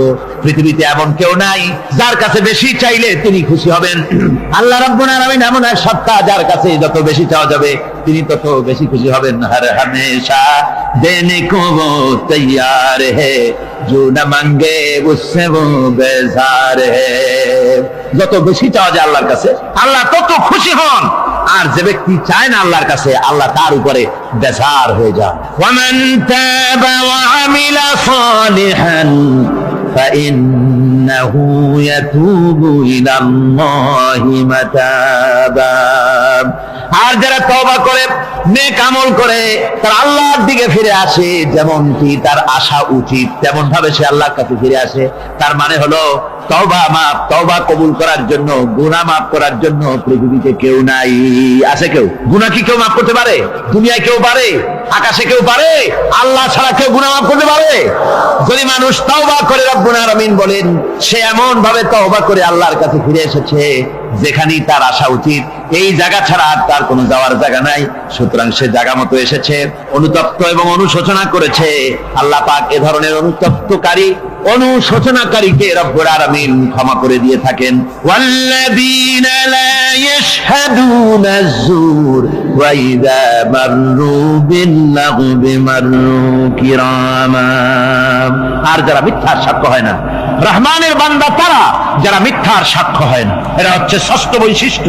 আর তারা কোনো অনর্থক, কোনো নিরর্থক কোনো কাজ যদি দেখে, ঘটনা দেখে, সেখান থেকে তারা শরীফ মানুষের মতো, একেবারে নিতান্ত ভদ্র মানুষের মতো সেখান থেকে কেটে পড়ে। গান বাজনা হচ্ছে, নাটক হচ্ছে, অশ্লীলতা হচ্ছে, গালাগালি হচ্ছে, অনর্থক কোনো কাজ হচ্ছে, নিরর্থক কোনো অনুষ্ঠান কিছু একটা হচ্ছে, ওখান থেকে একটা ভদ্রলোকের মতো, যেমন কোন দুর্গন্ধময় জায়গা থেকে মানুষ যখন যায়, নাকে রুমাল দিয়ে আস্তে করে সেখান থেকে পাশ কেটে চলে যায়, ঠিক কিনা? ঠিক ওইভাবে করে আল্লাহ পাক বলছেন, আমার মুমিন বান্দারা এই ধরনের কোন অনর্থক নিরর্থক যে কাজের মধ্যে কোনো পরকাল নাই, আল্লাহ নাই, দুনিয়ার মানুষের স্বার্থ নাই, দেশের স্বার্থ নাই, রাষ্ট্রের স্বার্থ নাই, জনগণের স্বার্থ নাই, এই ধরনের সমস্ত গাল গপ্প নাটক উপহাস, এই ধরনের মজা, এই ধরনের অনুষ্ঠান যখন দেখে আমার মোমেন বান্দারা সেখানে দাঁড়ায় না। ময়লার কাছ থেকে নাকে রুমাল দিয়ে মানুষ যেমন চলে যায়, এই লোকটি তখন অত্যন্ত ভদ্রের মতো আস্তে করে পাশ কেটে বেরিয়ে যায়। والذين إذا ذكروا بآيات ربهم لم يخروا عليها صما وعميانا। আর আমার বান্দাদের 7 নম্বরের রহমানের বান্দা, খাঁটি বান্দা যারা, তাদের 7 নম্বরের বৈশিষ্ট্য হচ্ছে যে ওই সমস্ত বান্দারা তাদের কাছে যখন আমার আয়াতকে শোনানো হয়, আমার কোরআন তেলাওয়াত করে আমার আয়াত করে যখন নসিহত শোনানো হয়, তখন তারা বোবার মতো বদিরের মতো বসে থাকে না। তারা বুঝতে পেরেছেন? রহমানের খাঁটি বান্দা যারা, তাদের কাছে কোরআনের কথা ওয়াজ করে যখন শোনানো হয়, আল্লাহর কালাম যখন শোনানো হয়, আয়াত পড়ে পড়ে যখন নসিহত শোনানো হয়, লাম ইয়াখিরু আলাইহা সুম্মান ওয়া উমিয়ানা, তখন ওই ব্যক্তি অন্ধ এবং বধিরের মতো চুপ করে বসে থাকে না, বরং আমল করা শুরু করে দেয়। জোরে বলেন সুবহানাল্লাহ। যখন সে জানলো যে এগুলি হলো আল্লাহর বিরোধী কাজ, এগুলি আল্লাহর কাজ, আল্লাহ রসুলের কাজ, তখন তা পালন করা শুরু করে দেয়। এই 5 দিন ধরে কোরআনের যে কথাগুলি হলো, এই কথাগুলি শোনার পর আপনারা কি বসে থাকবেন? বসে থাকবেন? যারা বসে থাকবে এইগুলি শোনার পরে আল্লাহ তাদেরকে বলেছেন এরা হলো অন্ধ, এরা হলো বধির, এরা হলো বোবা। আমরা আল্লাহর এই যে কথা, আমরা কি অন্ধ আর বধির আর বোবা হবো নাকি? আমরা হবো না? আমরা অন্ধ নয়, বধির নয়, বোবা নই, বরং আল্লাহ যা বলেছেন, যা শুনলাম সামি'না ওয়া আতানা, এই 5 দিন ধরে যা শুনলাম আল্লাহর কথা, কার কথা শুনলাম? আর সমস্ত কথা আমরা আমল করবো। জোরে কোন আমিন। আল্লাহ যেন কবুল করেন। জোরে কোন আমিন। আমল করা কি? বসে না থাকা কি? বসে না থাকা হচ্ছে যা শুনলাম, আল্লাহর যা ফরজ, যা হুকুম, তা মানবো। আল্লাহ যা নিষেধ করেছেন তার থেকে ফিরে থাকবো, এটাই হলো কাজ। এরপরে রব্বুল আলামিন বলেন, والذين يقولون ربنا هب لنا من أزواجنا وذرياتنا قرة أعين واجعلنا للمتقين إماما। রহমানের বান্দা 8ম নম্বর এবং শেষ নাম্বার হচ্ছে এটা বৈশিষ্ট্য এই যে তারা রহমানের যারা খাঁটি বান্দা, আল্লাহর যারা খাঁটি বান্দা, তারা রব্বুল আলামিনের কাছে মুনাজাত করে, আমার রব, আয় আমার আল্লাহ, হাবলানা মিন আজওয়াজিনা ওয়া যুররিয়াতিনা, আমাদের এবং আমাদের স্ত্রীদের আর আমাদের সন্তানদেরকে তুমি দয়া করে আমাদের চক্ষুর শীতলতা বানায় দাও। জোরে বলেন আমিন। ওয়াজআলনা লিল মুত্তাকিনা ইমামা, আর আমার এই সন্তানদেরকে তুমি মুত্তাকিদের ইমাম বানায় দাও। শুধু মুত্তাকি বানায়ও না, মুত্তাকিদের নেতা বানায় দাও। জোরে বলেন সুবহানাল্লাহ। এই কথা, এই সূরাটা, এইটা তখনকার কথা যখন এই মুমিনদের মক্কি সূরা, তো এটা যখন মক্কা শরীফে দেখা গেল যে মুসলমানেরা, যিনি ইসলাম কবুল করেছেন তার বাপ কাফের, যিনি ইসলাম কবুল করেছেন কারো বাপ কাফের, কারো মা কাফের, কারো সন্তান কাফের, কারো মেয়ে কাফের, কারো জামাই কাফের, সব প্রিয়জনেরা কুফরি হালতে আছে। আর এগুলি দেখে তাদের চক্ষুর মধ্যে কাটা বিচ্ছেছিল, চক্ষু জর্জরিত হয়ে যাচ্ছিল। নিজের সন্তানের চেহারা যত ভালো হোক, সন্তান যতই শিক্ষা দীক্ষা থেকে যতই উন্নত আর ভালো হোক না কেন, সে যদি জাহান্নামের দিকে অগ্রসর হতে থাকে, কোন নেককার ইমানদার পিতার মনে তার সান্ত্বনার কারণ হতে পারে না। সে তখন আল্লাহর দরবারে, আল্লাহ পাক বলেন ওই মোমেন বান্দারা আমার কাছে দোয়া করে যে রব্বুল আলামিন আমার সন্তানদেরকে, আমার স্ত্রীদেরকে আমার চোখের শীতলতা বানাও, তাদের আমল আখলাক কেমন বানাও যাতে আমাদের চক্ষু ঠান্ডা হয়ে যায়। জোরে বলেন আমিন। জোরে বলেন আমিন। সন্তানদের জন্য আল্লাহর কাছে দোয়া করতে হবে। আপনারা দেখেন, চোখের সামনে দেখতে পাচ্ছেন সন্তান সিনেমায় যাচ্ছে, সন্তান নামাজ পড়ে না, সন্তান রোজা রাখে না, সন্তান মানুষের তৈরি করা মতাদর্শের পেছনে স্লোগান দিচ্ছে, দৌড়াচ্ছে, আর আপনি পিতা হয়ে তাকে ঠেকাচ্ছেন না। ওই ছেলে তো জাহান্নামে যাচ্ছে, আপনার দরদ হওয়া উচিত, ওই ছেলেকে ফিরানো দরকার আর আল্লাহর কাছে দোয়া করাবে। আমার বন্ধুগণ, দোয়া আল্লাহ নিজেই শিখাই দিচ্ছেন, দোয়া করো। পড়েন আমার সাথে, রব্বানা হাব লানা মিন আজওয়াজিনা ওয়া যুররিয়াতিনা কুররাতা আয়ুন ওয়াজআলনা লিল মুত্তাকিনা ইমামা। উলাইকা ইউজসাউনাল গুরফাতা বিমা সাবারু ওয়া ইউলাক্কাউনা ফিহা তাহিয়াতান ওয়া সালামা। আল্লাহ পাক বলেন এই সব লোকদের জন্য তারা যে সবর করেছিল সেই সবরের কারণে আমি তাদের উত্তম জাযা দান করব। আর তাদের জন্য ফেরেশতারা চতুর্দিক থেকে ফেরেশতারা তাদের জন্য সম্বোধন করবে, তাদেরকে সম্বর্ধনা দিবে, ফেরেশতারা তাদের সম্বর্ধনা দিবে।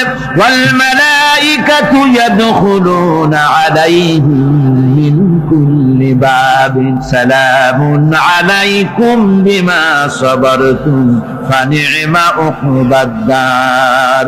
চতুর্দিক থেকে ফেরেশতারা আসতে থাকবে আর তারা সালাম দিতে থাকবে, তাদেরকে সম্বর্ধনা দেবে বেহেশতীদেরকে, আর বলবে তোমাদের জন্য এই পরকালের এই ঘরটাই জায়গাটা কতই না উত্তম করে আল্লাহ তৈরি করে রেখেছেন। বলেন সুবহানাল্লাহ।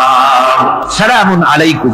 আল্লাহ বলছেন উলাইকা ইউজসাউনাল গুরফাতা বিমা সাবারু, তোমরা যে সবর এখতিয়ার করেছিলে সেজন্য আজকে তোমাদের জন্য আমি এই বিরাট নিয়ামত তোমাদের জন্য রেখেছি।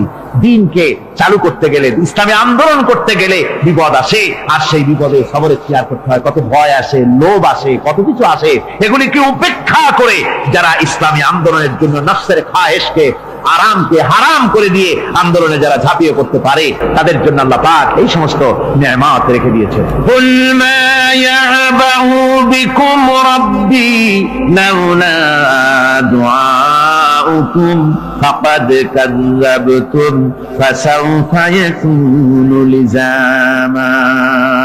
নবী আপনি এদেরকে বলেন, আপনি এই লোকগুলিকে বলেন যে তোমাদের ব্যাপারে আল্লাহর কি প্রয়োজন পড়েছে যদি তোমরা আল্লাহকে নাই ডাকো, আল্লাহর কাছে যদি দোয়া না করো, যদি হাত না পাতো, আল্লাহ কি যদি না ডাকো, তাহলে তোমাদের যদি আল্লাহর দরকার ফাকাদ কাযাবতুম, তোমরা তো অস্বীকার করে চলছো। ফাসাউফা ইয়াকুনু লিজামা, খুব তাড়াতাড়ি করে তোমরা বুঝতে পারবে, এমন অবস্থা, এমন আযাব আসবে যে তখন তোমাদের প্রাণ বাঁচানোই দায় হয়ে পড়বে।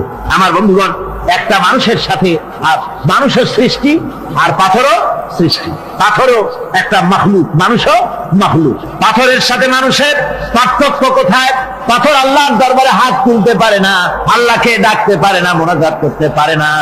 মানুষ ডাকতে পারে, হাত তুলতে পারে, তার হাত দেওয়া আছে। মানুষ হয়ে যদি আল্লাহর দরবারে হাত তুলতে না পারলেন, চোখের পানি যদি না ফেলতে পারলেন, আল্লাহ পাক বলছেন, ও নবী বলে দেন, আপনি বলুন তোমাদের দিয়ে কি প্রয়োজন আল্লাহর? লাউলা দুআউকুম, তোমরা যদি সেই আল্লাহকে যদি না ডাকো, যদি তার কাছে হাত না তোলো, তাহলে তোমাদের দিয়ে আল্লাহর দরকারটা কি? তোমাদেরকে রব্বুল আলামিন তৃণখণ্ডের মতো উড়িয়ে দিবেন, কোন মর্যাদা থাকবে না আল্লাহর কাছে। সুতরাং মর্যাদা পেতে হলে আল্লাহকে ডাকতে হবে, আল্লাহর কাছে চাইতে হবে।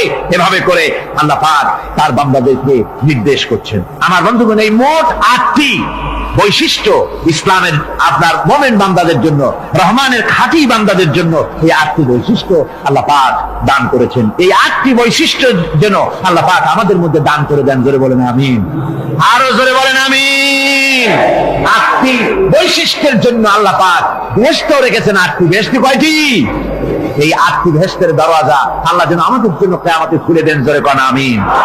আমার ভাইরা, আল্লাহ রাব্বুল আলামিন এই কোরআন যে নাজিল করেছিলেন, এই কোরআন দিয়ে এই ধরনের নৈতিক গুণে গুণান্বিত একটা জনসমষ্টি তৈরি করেছিলেন আল্লাহর হাবিব জনাব মুহাম্মদ রাসূলুল্লাহ সাল্লাল্লাহু আলাইহি ওয়াসাল্লাম।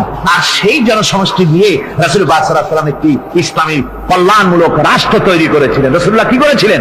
একটা রাষ্ট্র। এই যা বললাম, এই 5 দিন ধরে যা বললাম, এই সব গুণাবলী দিয়ে, এই সব বৈশিষ্ট্য দিয়ে রাসূলুল্লাহ একটা জনগোষ্ঠী তৈরি করেছিলেন। সেই জনগোষ্ঠী নিয়ে মক্কি জিন্দেগি থেকে রাসূলুল্লাহ মদিনায় আসলেন। আর মদিনা এসে রাসূলুল্লাহ এখন রাষ্ট্রপ্রধান হয়ে গেলেন। কি হয়ে গেলেন? রাষ্ট্রপ্রধান, প্রেসিডেন্ট হয়ে গেলেন। রাসূলুল্লাহ আজকে প্রেসিডেন্ট, রাষ্ট্র হলো। আর কোরআন দিলেন সংবিধান হিসাবে, শাসনতন্ত্র হিসাবে।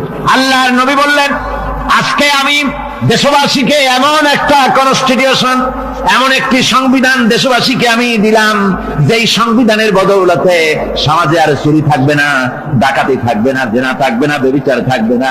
এর বদৌলতে মানুষ এখন দরজা খুলে ঘুমাতে পারবে, আর কোনো অশান্তি থাকবে না, চুরি হবে না, ডাকাতি হবে না, নারী ধর্ষণ হবে না, হত্যা হবে না, আরামের জমিন হয়ে যাবে, আর মানুষ শান্তিতে বসবাস করতে পারবে। হুজুর বললেন, খায়রুল কুরুনি কারনি, সর্বশ্রেষ্ঠ যুগ হচ্ছে আমার যুগ। আমার বন্ধুগণ, কোরআনের সমাজই ছিল পৃথিবীর সর্বশ্রেষ্ঠ সমাজ। সেই সমাজ ব্যবস্থাকে আমরা ভুলে গিয়েছি। আজকে সমাজতন্ত্র ব্যর্থ হলো কেন? কমিউনিজম ব্যর্থ হলো কেন? ব্যর্থ হওয়ার একমাত্র কারণ হলো তারা মানুষকে খেতে দিতে পারে নাই, পড়তে দিতে পারে নাই। পুঁজিবাদও ব্যর্থ, সমাজতন্ত্র ব্যর্থ। আসলে ওরা বলেছে আমরা সবাইকে সমান করে দেব, খাইতে দেব, পড়তে দেব, কাপড় দেব, চোপড় দেব, ওষুধ দেব, তোমাদের মৌলিক অধিকার, মৌলিক প্রয়োজন মিটাবো, এগুলি সব তারা বলেছে। কিন্তু মৌলিক প্রয়োজন মিটাতে পারে নাই। 70 বছর যেতে পারল না, বিদায় হয়ে গিয়েছে। মৌলিক প্রয়োজন মিটাতে পারে শুধুমাত্র কোরআন। কে মিটাতে পারে? জোরে বলেন, কে পারে? কোরআন পারে মানুষের মৌলিক প্রয়োজন মিটাতে। তাই কোরআনে কারীমকে আল্লাহ রাব্বুল আলামিন অবতীর্ণ করলেন, আর কোরআন দিয়ে রাসূল পাক সাল্লাল্লাহু আলাইহি ওয়াসাল্লাম একটা সমাজ তৈরি করলেন। এমন সমাজ যেখানে রাষ্ট্রপ্রধানের পেট ফুলে উঠলো না খাইয়া, রাষ্ট্রপ্রধানের বিরাট বিল্ডিং উঠলো না, বিদেশে টাকা জমা হলো না। আজকে আমরা দেখি পৃথিবীতে কত জায়গায় রাষ্ট্রপ্রধান নিজের ছেলেবেলে নাই, হাওলাত করা ছেলে একটা, তাও যদি এত টাকা পয়সা বিদেশে জমা করে, তাহলে মানুষেরা মন্তব্য করে যদি নিজের ছেলে থাকতো তাহলে তো গোটা বাংলাদেশ বিদেশি ব্যাংকে জমা দিয়ে দিত। ইসলাম পৃথিবীতে এসেছে মানুষকে এমন এক শান্তির বিধান দিতে। রাষ্ট্রপ্রধান মুহাম্মদ রাসূলুল্লাহ সাল্লাল্লাহু আলাইহি ওয়াসাল্লাম মানুষ খাবার পেয়েছে, দরজা খুলে ঘুমাবার সুযোগ পেয়েছে। আজ হযরত আবু হুরায়রা রাদিয়াল্লাহু তাআলা আনহু বলেন, আমি রাসূলুল্লাহর কাছে গেলাম, হুজুরকে গিয়ে সালাম করলাম। আল্লাহর নবী সালামের জবাব দিলেন, কিন্তু দেখতে পেলাম মুখ নড়ে, আওয়াজ বেরোলো না। কারণ কি? কাছে গিয়ে দেখি নবীজি ক্ষুধার যন্ত্রণায় কথা বলতেছেন, আওয়াজ বেরোতেছে না। এত ক্ষুধা লেগেছে আল্লাহর নবীর। 2-4 দিন চলে গেছে, খাবার নাই। রাসূলুল্লাহ সমস্ত গনিমতের মাল, যাকাত সদকার মালগুলি, খাদ্য দ্রব্যগুলি দুহাতে বিতরণ করেছেন। নিজের পেটে খাবার নাই, মানুষকে দিতেছেন। দিতে দিতে এশার নামাজ পড়ে নবীজি ঘরের মধ্যে প্রবেশ করে হযরত আয়েশা সিদ্দিকা রাদিয়াল্লাহু তাআলা আনহাকে দেখে বলেন, আয়েশা রে, সারাদিন কষ্ট করেছি, দারুণ ক্ষুধা লেগেছে, তাড়াতাড়ি করে কিছু খাবার আমারে এনে দাও। হযরত আয়েশা হুজুরের ক্ষুধার্ত শ্রান্ত ক্লান্ত চেহারার দিকে তাকাইয়া হযরত আয়েশা কেঁদে ফেলেছেন। হযরত মা আয়েশা কাঁদেন আর বলেন, ইয়া রাসূলুল্লাহ, হে আল্লাহর নামের কসম করে বলি, আমি আয়েশার ঘরে কোনো পানি ছাড়া কোনো খাবার নাই। এই ছিল রাসূলের আদর্শ। আল্লাহ পাক বলেন, বান্দা যখন আমাকে ডাকে, আমি বান্দার একদম নিকটে, তার ঘাড়ের চাইতেও নিকটে। ওয়া নাহানু আকরাবু ইলাইহি মিন হাবলিল ওয়ারিদ। আমি আমার বান্দার সারা যে রগের উপরে তার মাথা, এর থেকেও আমি আমার বান্দার বেশি নিকটে। সুবহানাল্লাহ পড়ে। আমি তোমার কাছে, আমার কাছে মাপ চাও, যত বড় গুনাহ হোক। ওয়া ক্বালা রাব্বুকুম উদউনি আস্তাজিব লাকুম। তোমার প্রভু তোমাকে ডেকে বলেছে, আমাকে ডাকো, আমি মাফ করে দেব। সুবহানাল্লাহ। কত বড় কথা, আমাকে ডাকো, নিরাশ হয়েও না, হতাশ হয়েও না। আল্লাহর গজব বেশি না রহমত বেশি? আল্লাহর রহমত বেশি। হাদিসে কুদসির ভিতরে এসেছে, আল্লাহ পাক বলেছেন, কোন বান্দা যদি আমার দিকে 1 বিঘত অগ্রসর হয়, আমার রহমত তার দিকে 1 হাত এগিয়ে যায়। কোন বান্দা যদি আমার দিকে হেঁটে আসে, আমার রহমত তার দিকে দৌড়ে যায়। বান্দা যখন আল্লাহর দরবারে 2 হাত উঁচু করে চোখের পানি ফেলে দেয়, মুসলিম শরীফের হাদিসের ভিতরে এসেছে, গভীর রাত্রে, রাতের 3য় অংশে আল্লাহ রাব্বুল আলামিন প্রথম আকাশে আসেন আর ডেকে বলেন, পৃথিবীতে আছো নাকি কেউ গুনাহ করে জীবন বরবাদ করে দিয়েছো, আমার কাছে মাপ চাও।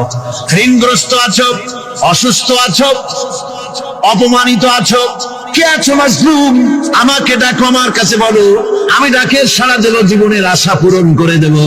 ওই সময় যেই সমস্ত লোকেরা কাঁদে তাহাজ্জুদের নামাজ পড়ে, আল্লাহ জিজ্ঞেস করেন ফেরেশতারা, অমুক অমুক দেশ অমুক অমুক বান্দারা কাঁদে কেন? ফেরেশতারা বলে, রব্বুল আলামিন তুমি তো ভালো করে জানো। আল্লাহ বলেন, জানি, তবুও তোমাদের মুখে শুনতে চাই।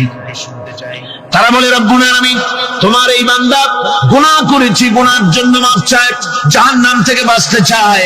আল্লাহ পাক বলেন, ফেরেশতারা আমার এই বান্দারা আমারে দেখেছে নাকি? বলে দেখে নাই। বলে আমার দোজখ দেখেছে নাকি? বলে না, তাও দেখে নাই। আমার বেহেশত দেখেছে নাকি? বলে না, তাও দেখে নাই। আল্লাহ পাক বলেন, ফেরেশতারা সাক্ষী থাকো, ওরা আমাকে দেখে নাই, আমার বেহেশত দোজখ কিছুই দেখে নাই, শুধুমাত্র আমার নবীর কথা, আমার কোরআনের কথা বিশ্বাস করে আরামের ঘুমকে হারাম করে যেভাবে তারা কাঁদতেছে, সাক্ষী থেকে যাও ফেরেশতারা, আমার রহমতের দরিয়ায় জোশ মেরেছে, আমার ওই ক্রন্দনরত বান্দাগুলিকে আমি আল্লাহ মাফ করে দিলাম। সুতরাং মুমিন বান্দা যারা, আল্লাহর মুমিন বান্দা যারা, এই ইমানের কোয়ালিটি, এটাও হতাশায় নিরাশায় ভেঙে পড়বে না। গুনাহ তো মানুষই করে, গুনাহ হয়ে গেছে, মাপ চাও। তোমার গুনাহ কদ্দুর? তোমার গুনাহ যদি হয় পাহাড় সমান, আল্লাহর রহমত আকাশ সমান। জাহান্নামের কঠিন শাস্তি থেকে বাঁচতে হলে আল্লাহর প্রতি ঈমান আনতে হবে। আর ঈমান আনলে যে কোয়ালিটি গুলি হওয়া উচিত, সেগুলি আমি আপনাদের সামনে আলোচনা করছি। এরপর আরেকটি কোয়ালিটি হবে মুমিনের, তা হলো কঠোর কঠিন বিপদে অবিচল থাকবে, বিপদে ভেঙে পড়বে না। বিপদ আপদ, শত্রুতা, ক্ষয় ক্ষতি যা কিছু হয় সবই আল্লাহর পক্ষ থেকে, এটা মেনে নিতে হবে এবং ধৈর্য ধারণ করতে হবে। বিপদ মুসিবত শুধু উম্মতের জন্য নয়, দুনিয়ার সমস্ত নবীদের বিপদ এসেছে, হয় নাই? নবীদের বিপদ আসে নাই?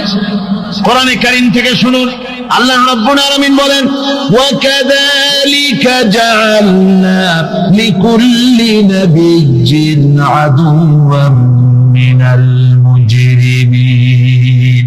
আল্লাহ পাক বলেন, এমনি করে আমি সকল নবীদের শত্রু বানিয়ে দিয়েছি, সব পাপিষ্ঠ আর অপরাধ প্রবণ লোকদেরকে। প্রত্যেক যুগে নবীদের শত্রু ছিল, প্রত্যেক যুগে নবীদের কি ছিল? শত্রু ছিল। সে শত্রু কারা ছিল? আল্লাহ পাক বলছেন নবীদের শত্রু ছিল পাপিষ্ঠ আর অপরাধ প্রবণ লোক, এরাই ছিল নবীদের দুশমন। রাসূলগণের অবস্থা যদি এই হয়, তাহলে তার উম্মত, ওই দিনের ধারক বাহক যারা, তাদের বুঝি বিপদ আপদ হবে না? নাকি হবে কিনা? তো ইসলামের বিরোধিতা যারা করে, কোরআনের পরিভাষায় বলা হয়েছে ইসলামের দুশমন, নবীদের দুশমন। দুনিয়ার সব পাপিষ্ঠ আর অপরাধ প্রবণ লোকেরাই ইসলামের দুশমন হয়, নবীদের দুশমন হয়। আজও দেখেন, আজও তাকিয়ে দেখেন, ইসলামী আন্দোলনের বিরোধিতা যারা করে তারা পাপিষ্ঠ চরিত্রের কিনা তাকায় দেখেন, খুঁজে দেখেন, সর্বত্র খুঁজে দেখুন, খুঁজে দেখুন।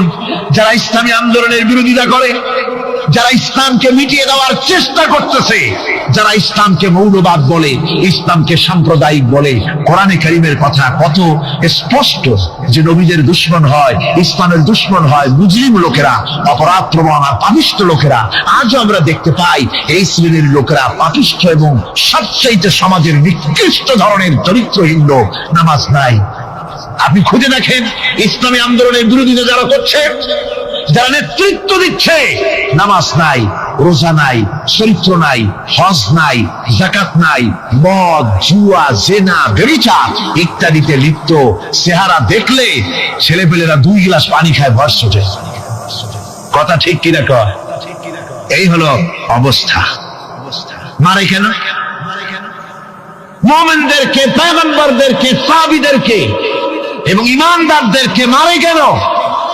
তার কারণ হচ্ছে আল্লাহ রাব্বুল আলামিন বলেছেন, ওয়া মা নাকামু মিনহুম ইল্লা আইয়ুমিনু বিল্লাহিল আজিজিল হামিদ। কাফিররা ঈমানদার লোকদেরকে অন্য কোন অপরাধী নির্যাতন চালায় না, নির্যাতন চালায় শুধু এই কারণে যেহেতু মুমিন লোকেরা পরাক্রমশালী, আল্লাহ রাব্বুল আলামিনের দ্বীনকে কায়েম করতে চায়, তার উপরে ঈমান এনেছে, এই কারণেই তারা মারে। ঠিক কিনা কন?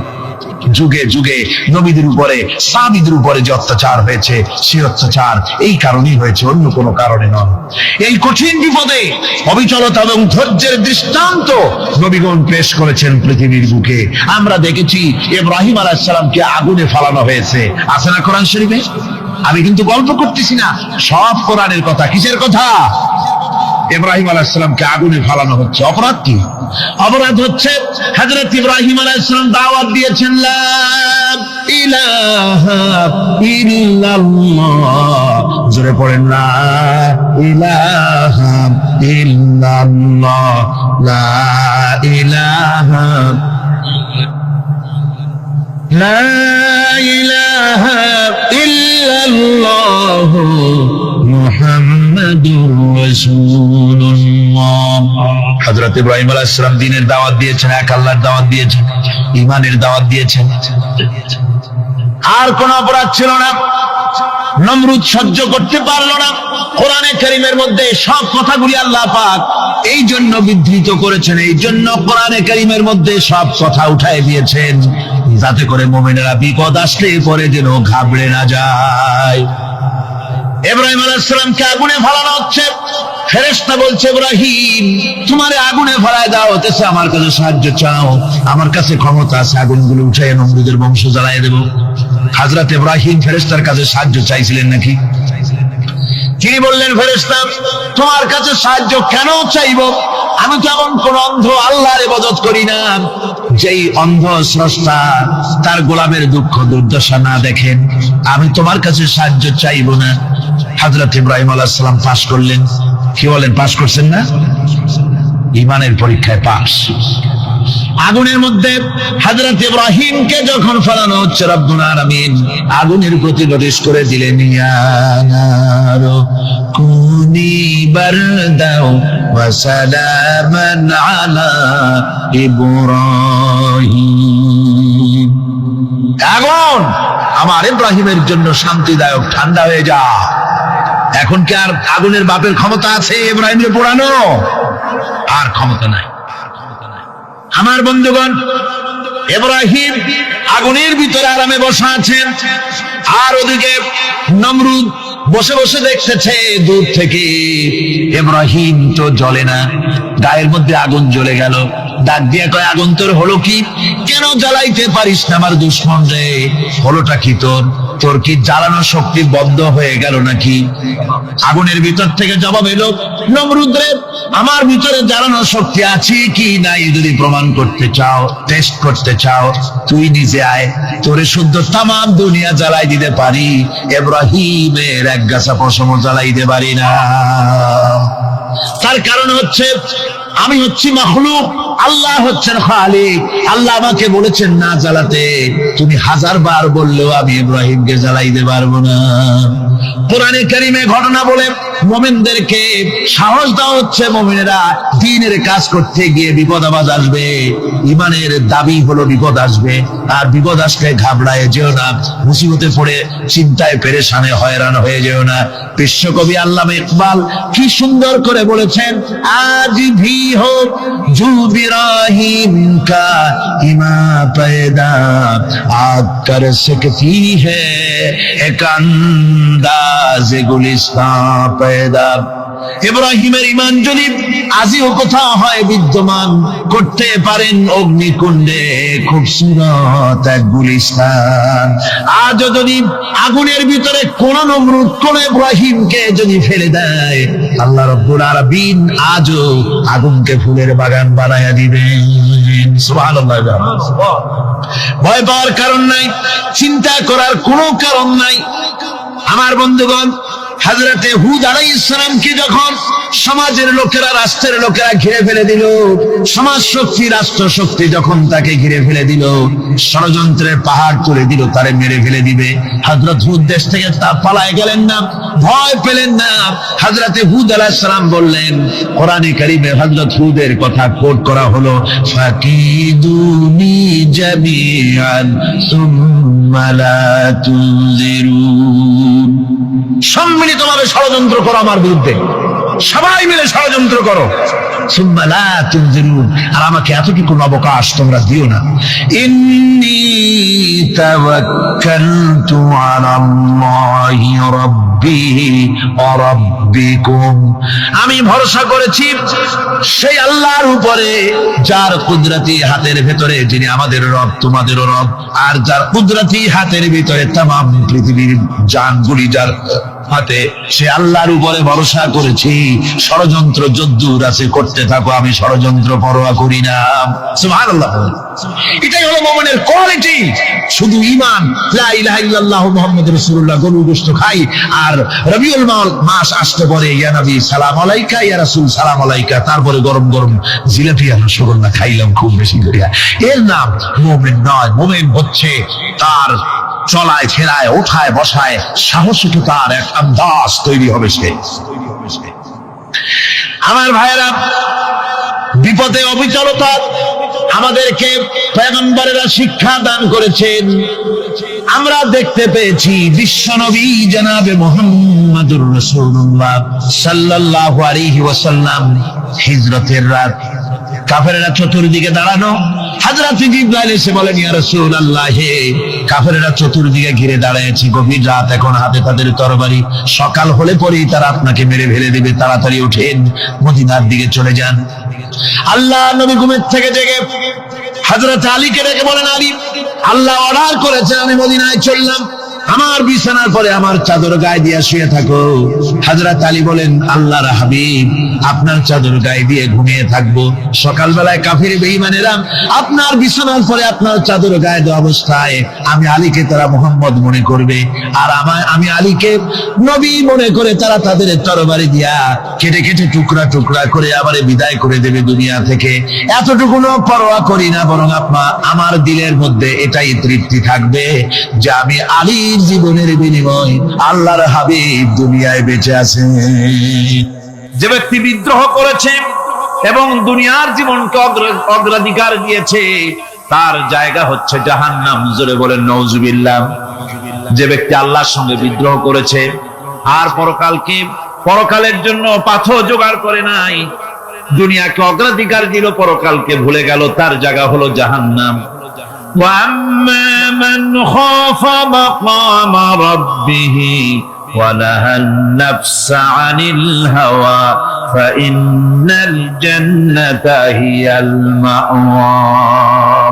আর যে ব্যক্তি আপন প্রভুর সামনে উপস্থিত হওয়াকে ভয় করেছে এবং আপন প্রবৃত্তিকে লালসা মুক্ত করেছে, লালসার হাত থেকে রক্ষা করেছে, আল্লাহ রাব্বুল আলামিন কিয়ামতের দিন তার জন্য রেখে দিয়েছেন জান্নাত। তার জন্য কোন জায়গা? জান্নাত। আমাদেরকে পরকাল ভিত্তিক জীবন যাপন যদি করি, তাহলে কবরের জবাবগুলি খুব আসান হবে। আর যদি পরকাল ভিত্তিক জীবন যাপন না হয়, কবরটা মুসিবত হয়ে যাবে। হযরত ওসমান রাদিয়াল্লাহু তাআলা আনহু কবরের কাছে গিয়ে খুব কাঁদতেন। সাহাবায়ে কেরাম প্রশ্ন করেছেন, হুজুর, রাসূল করিম সাল্লাল্লাহু আলাইহি ওয়াসাল্লাম যখন জান্নাত ও জাহান্নামের ওয়াজ করেন, কখনো তো এত বেশি আপনি কাঁদেন না, যত বেশি কাঁদেন কবরের কাছে এসে। কারণ কি?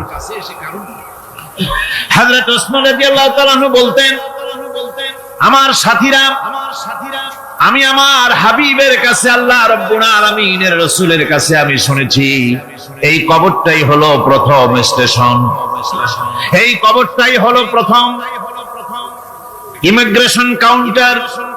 এই জায়গায় কেউ যদি ধরা পড়ে যায়, কারো যদি চার্জশিট হয়ে যায়, সব জায়গায় ধরা পড়ে যাবে। হাসরে, মিজানে, সিরাতে কোনো জায়গায় নাজাত পাবে না। আর এই কবরটা যদি কেউ মুক্তি পেয়ে যায়, মিজান, সিরাত, হাসর সব জায়গা থেকে আল্লাহ তারে ভালোভাবে পার করে দিবেন। এটা হলো আসল জায়গা, মারাত্মক জায়গা, খুব মারাত্মক জায়গা। আমি এটাকে ইমিগ্রেশন কাউন্টার বলেছি আমার ভাষা। ইমিগ্রেশন কাউন্টার যারা বিদেশ ভ্রমণ করেছেন তারা জানেন। লন্ডন যাবেন, আমেরিকা যাবেন, সৌদি আরব যাবেন, যে কোনো বিদেশে যাবেন, গেলেই পাসপোর্ট তারা দেখবে। পাসপোর্টে আপনার ন্যাশনালিটি কোনটা সেটাই তারা জানতে চাইবে। আপনি কোন দল করেন এটা তারা জানতে চাইবে না। আপনি কোন ভাষায় কথা বলেন তাও তাদের জানার দরকার নেই। প্রথমেই তারা আপনার ন্যাশনালিটি দেখবে, আপনার আইডেন্টিটি কি তারা জানতে চাইবে। তারপরে যদি স্যাটিসফ্যাক্টরি হয়, আপনাকে ভিসা দিয়ে ভেতরে ঢোকবার ব্যবস্থা করে দেবে। আর যদি তারা স্যাটিসফাইড না হয়, তাহলে আপনাকে মেহমান খানায় ঢুকানো হবে গ্রেফতার করে। খবর হচ্ছে এ ধরনের একটি ইমিগ্রেশন কাউন্টার। কবরের ভিতরে মানুষ যখনই রাখা হবে, সঙ্গে সঙ্গে দুজন ফেরেশতা আসবে। কবরের কাছে যারা এসেছিল, দাফন হয়ে যাওয়ার পর এই লোকগুলি 40 কদম যেতে যতক্ষণ লাগে, এর মধ্যেই দুজন ফেরেশতা এসে যাবে। এসে জিজ্ঞেস করবে, মান রব্বুকা, তুমি কোন দল করতে? ওটা তাদের জানার দরকার নেই। চাকরি কিসে করতেন ওটা জানার দরকার নেই। ব্যবসা করতেন না চাকরি করতেন, প্রয়োজন নেই। প্রথমেই জিজ্ঞাসা করা হবে ন্যাশনালিটি। প্রথমেই জিজ্ঞাসা করা হবে তার ন্যাশনালিটি সম্পর্কে, তার আইডেন্টিটিটা কি, এবং সেটাকে সত্যায়িত করার জন্য, বোঝার জন্য তিনটি প্রশ্ন। প্রথম প্রশ্ন, মান রাব্বুকা ওয়া মা দীনুকা ওয়া মান নাবিয়্যুকা, তোমার রব কে, তোমার দ্বীন কি, তোমার নবী কে। যদি এই ব্যক্তি বেঈমান হয়, মুনাফিক হয়, সে বলবে হায় হাতা লা আদরি, হায় হাতা লা আদরি, জানি না আমার রবকে, আমি জানি না। তোমার দিন কি, দিন কারে কয় বুঝি না। এরপরে আল্লাহর নবী জনাব মুহাম্মদ রাসূলুল্লাহ সাল্লাল্লাহু আলাইহি ওয়াসাল্লাম কে দেখানো হবে, বলা হবে মা কুনতা তাকুলু ফি হাদার রাজুল, এই ব্যক্তি সম্পর্কে তোমার ধারণা কি নিকে, বলবে আমি চিনি না। নাউযুবিল্লাহ। বাস, এরপরে তার যা হবার তাই শুরু হয়ে যাবে। আর যদি বান্দাটা মুমিন হয়, প্রশ্ন করা হবে মান রাব্বুকা, জবাব দেবে রব্বি আল্লাহ, আমার রব আল্লাহ রাব্বুল আলামিন। ওয়া মা দীনুকা, দীনুনা ইসলাম, আমার দিন হচ্ছে ইসলাম। এরপরে আল্লাহর নবীকে দেখানো হবে। কয়েক রকমের বর্ণনা আছে, কোন বর্ণনায় আছে হুজুরের আকারে দেখানো হবে, অথবা রাসূলকে সরাসরি দেখানো হবে। বলা হবে মা কুনতা তাকুলু ফি হাদার রাজুল, এই লোকটি সম্পর্কে ধারণা কি। মুমিন ব্যক্তি বলবে হাদা নবিয়ুনা মুহাম্মাদুর রাসূলুল্লাহ সাল্লাল্লাহু আলাইহি ওয়াসাল্লাম, ইনি আমার তো সেই নবী মুহাম্মাদুর রাসূলুল্লাহ সাল্লাল্লাহু আলাইহি ওয়াসাল্লাম। তোমরা নবীকে অন্যান্য মানুষকে যেভাবে ডাক দাও, আল্লাহর নবী মুহাম্মদুর রাসূলুল্লাহকে সেমনে ডাকবা না। আল্লাহ পাক রব্বুল আলামিন কেমনে ডাকবে এটাও পয়গম্বরের উম্মতদেরকে শিখায় দিলেন। শুধু তাই নয়, নবীর সামনে কথা কিভাবে বলবে আল্লাহ পাক সেটাও শিখায় দিয়ে বললেন লা তারফাউ আসওয়াতাকুম ফাওকা সাওতিন নবী, খবরদার নবীর সামনে যখন কথা বলবা তখন এলোমেলো কথা বলবা না, গলা উঁচু করে কথা বলবা না। নবীর সামনে কথা বলার সময় সতর্ক থাকবা যাতে রাসূলের কথার উপরে তোমার কথার আওয়াজ না যায়। সুবহানাল্লাহ। এত মর্যাদা আল্লাহ পাক রব্বুল আলামিন আপনার আমার নবীকে দান করলেন। এ মুসলমান, সেই নবীর উম্মত আমরা। আল্লাহ পাক যেমন নাকি মর্যাদার দিক থেকে সর্বোচ্চ বানাইছেন, সৌন্দর্যের দিক থেকে আল্লাহ পাক সবচেয়ে সুন্দর বানাইছেন। যার কারণে এই গোটা দুনিয়াতে যত মানুষ আছে সব মানুষের মধ্যে সবচাইতে সুন্দর হলো মুহাম্মদুর রাসূলুল্লাহ সাল্লাল্লাহু আলাইহি ওয়াসাল্লাম। সবকিছু আল্লাহ পাক আদেশ দিয়া বানাইলেও আপনার আমার নবীকে আল্লাহ পাক নিজের হাতে মহব্বত করে ভালোবেসে বানিয়েছে। একদিন কবি হাসান বিন সাবিত রাদিয়াল্লাহু তাআলা আনহু, আপনারা কি নাম শুনছেন ওনার? কবি হাসান বিন সাবিত, আমরা যাদের উত্তরসূরি। উনি কবিতার চর্চা করতেন। নবী করিম সাল্লাল্লাহু আলাইহি ওয়াসাল্লাম যার কারণে আলাদা একটা মেম্বার বানিয়ে দিয়েছেন যে তুমি বসে বসে আমার নিয়ে কবিতা লিখবা আর কাফেরদের বিরুদ্ধে কবিতা লিখবা। একদিন হাসান বিন সাবিত রাসূলের চেহারার দিকে তাকায় আছেন, কি সুন্দর। নবী বসা, তো সে নিচে বসা। নবীর ডাক দিয়ে তাকায় তাকায় দেখতেছেন। নবী বলে কি দেখো গো হুজুর আপনাকে? সাহাবা আজমাইন এটাই ছিল, রাসূলের মহব্বতের চেহারায় তাকায় থাকতো।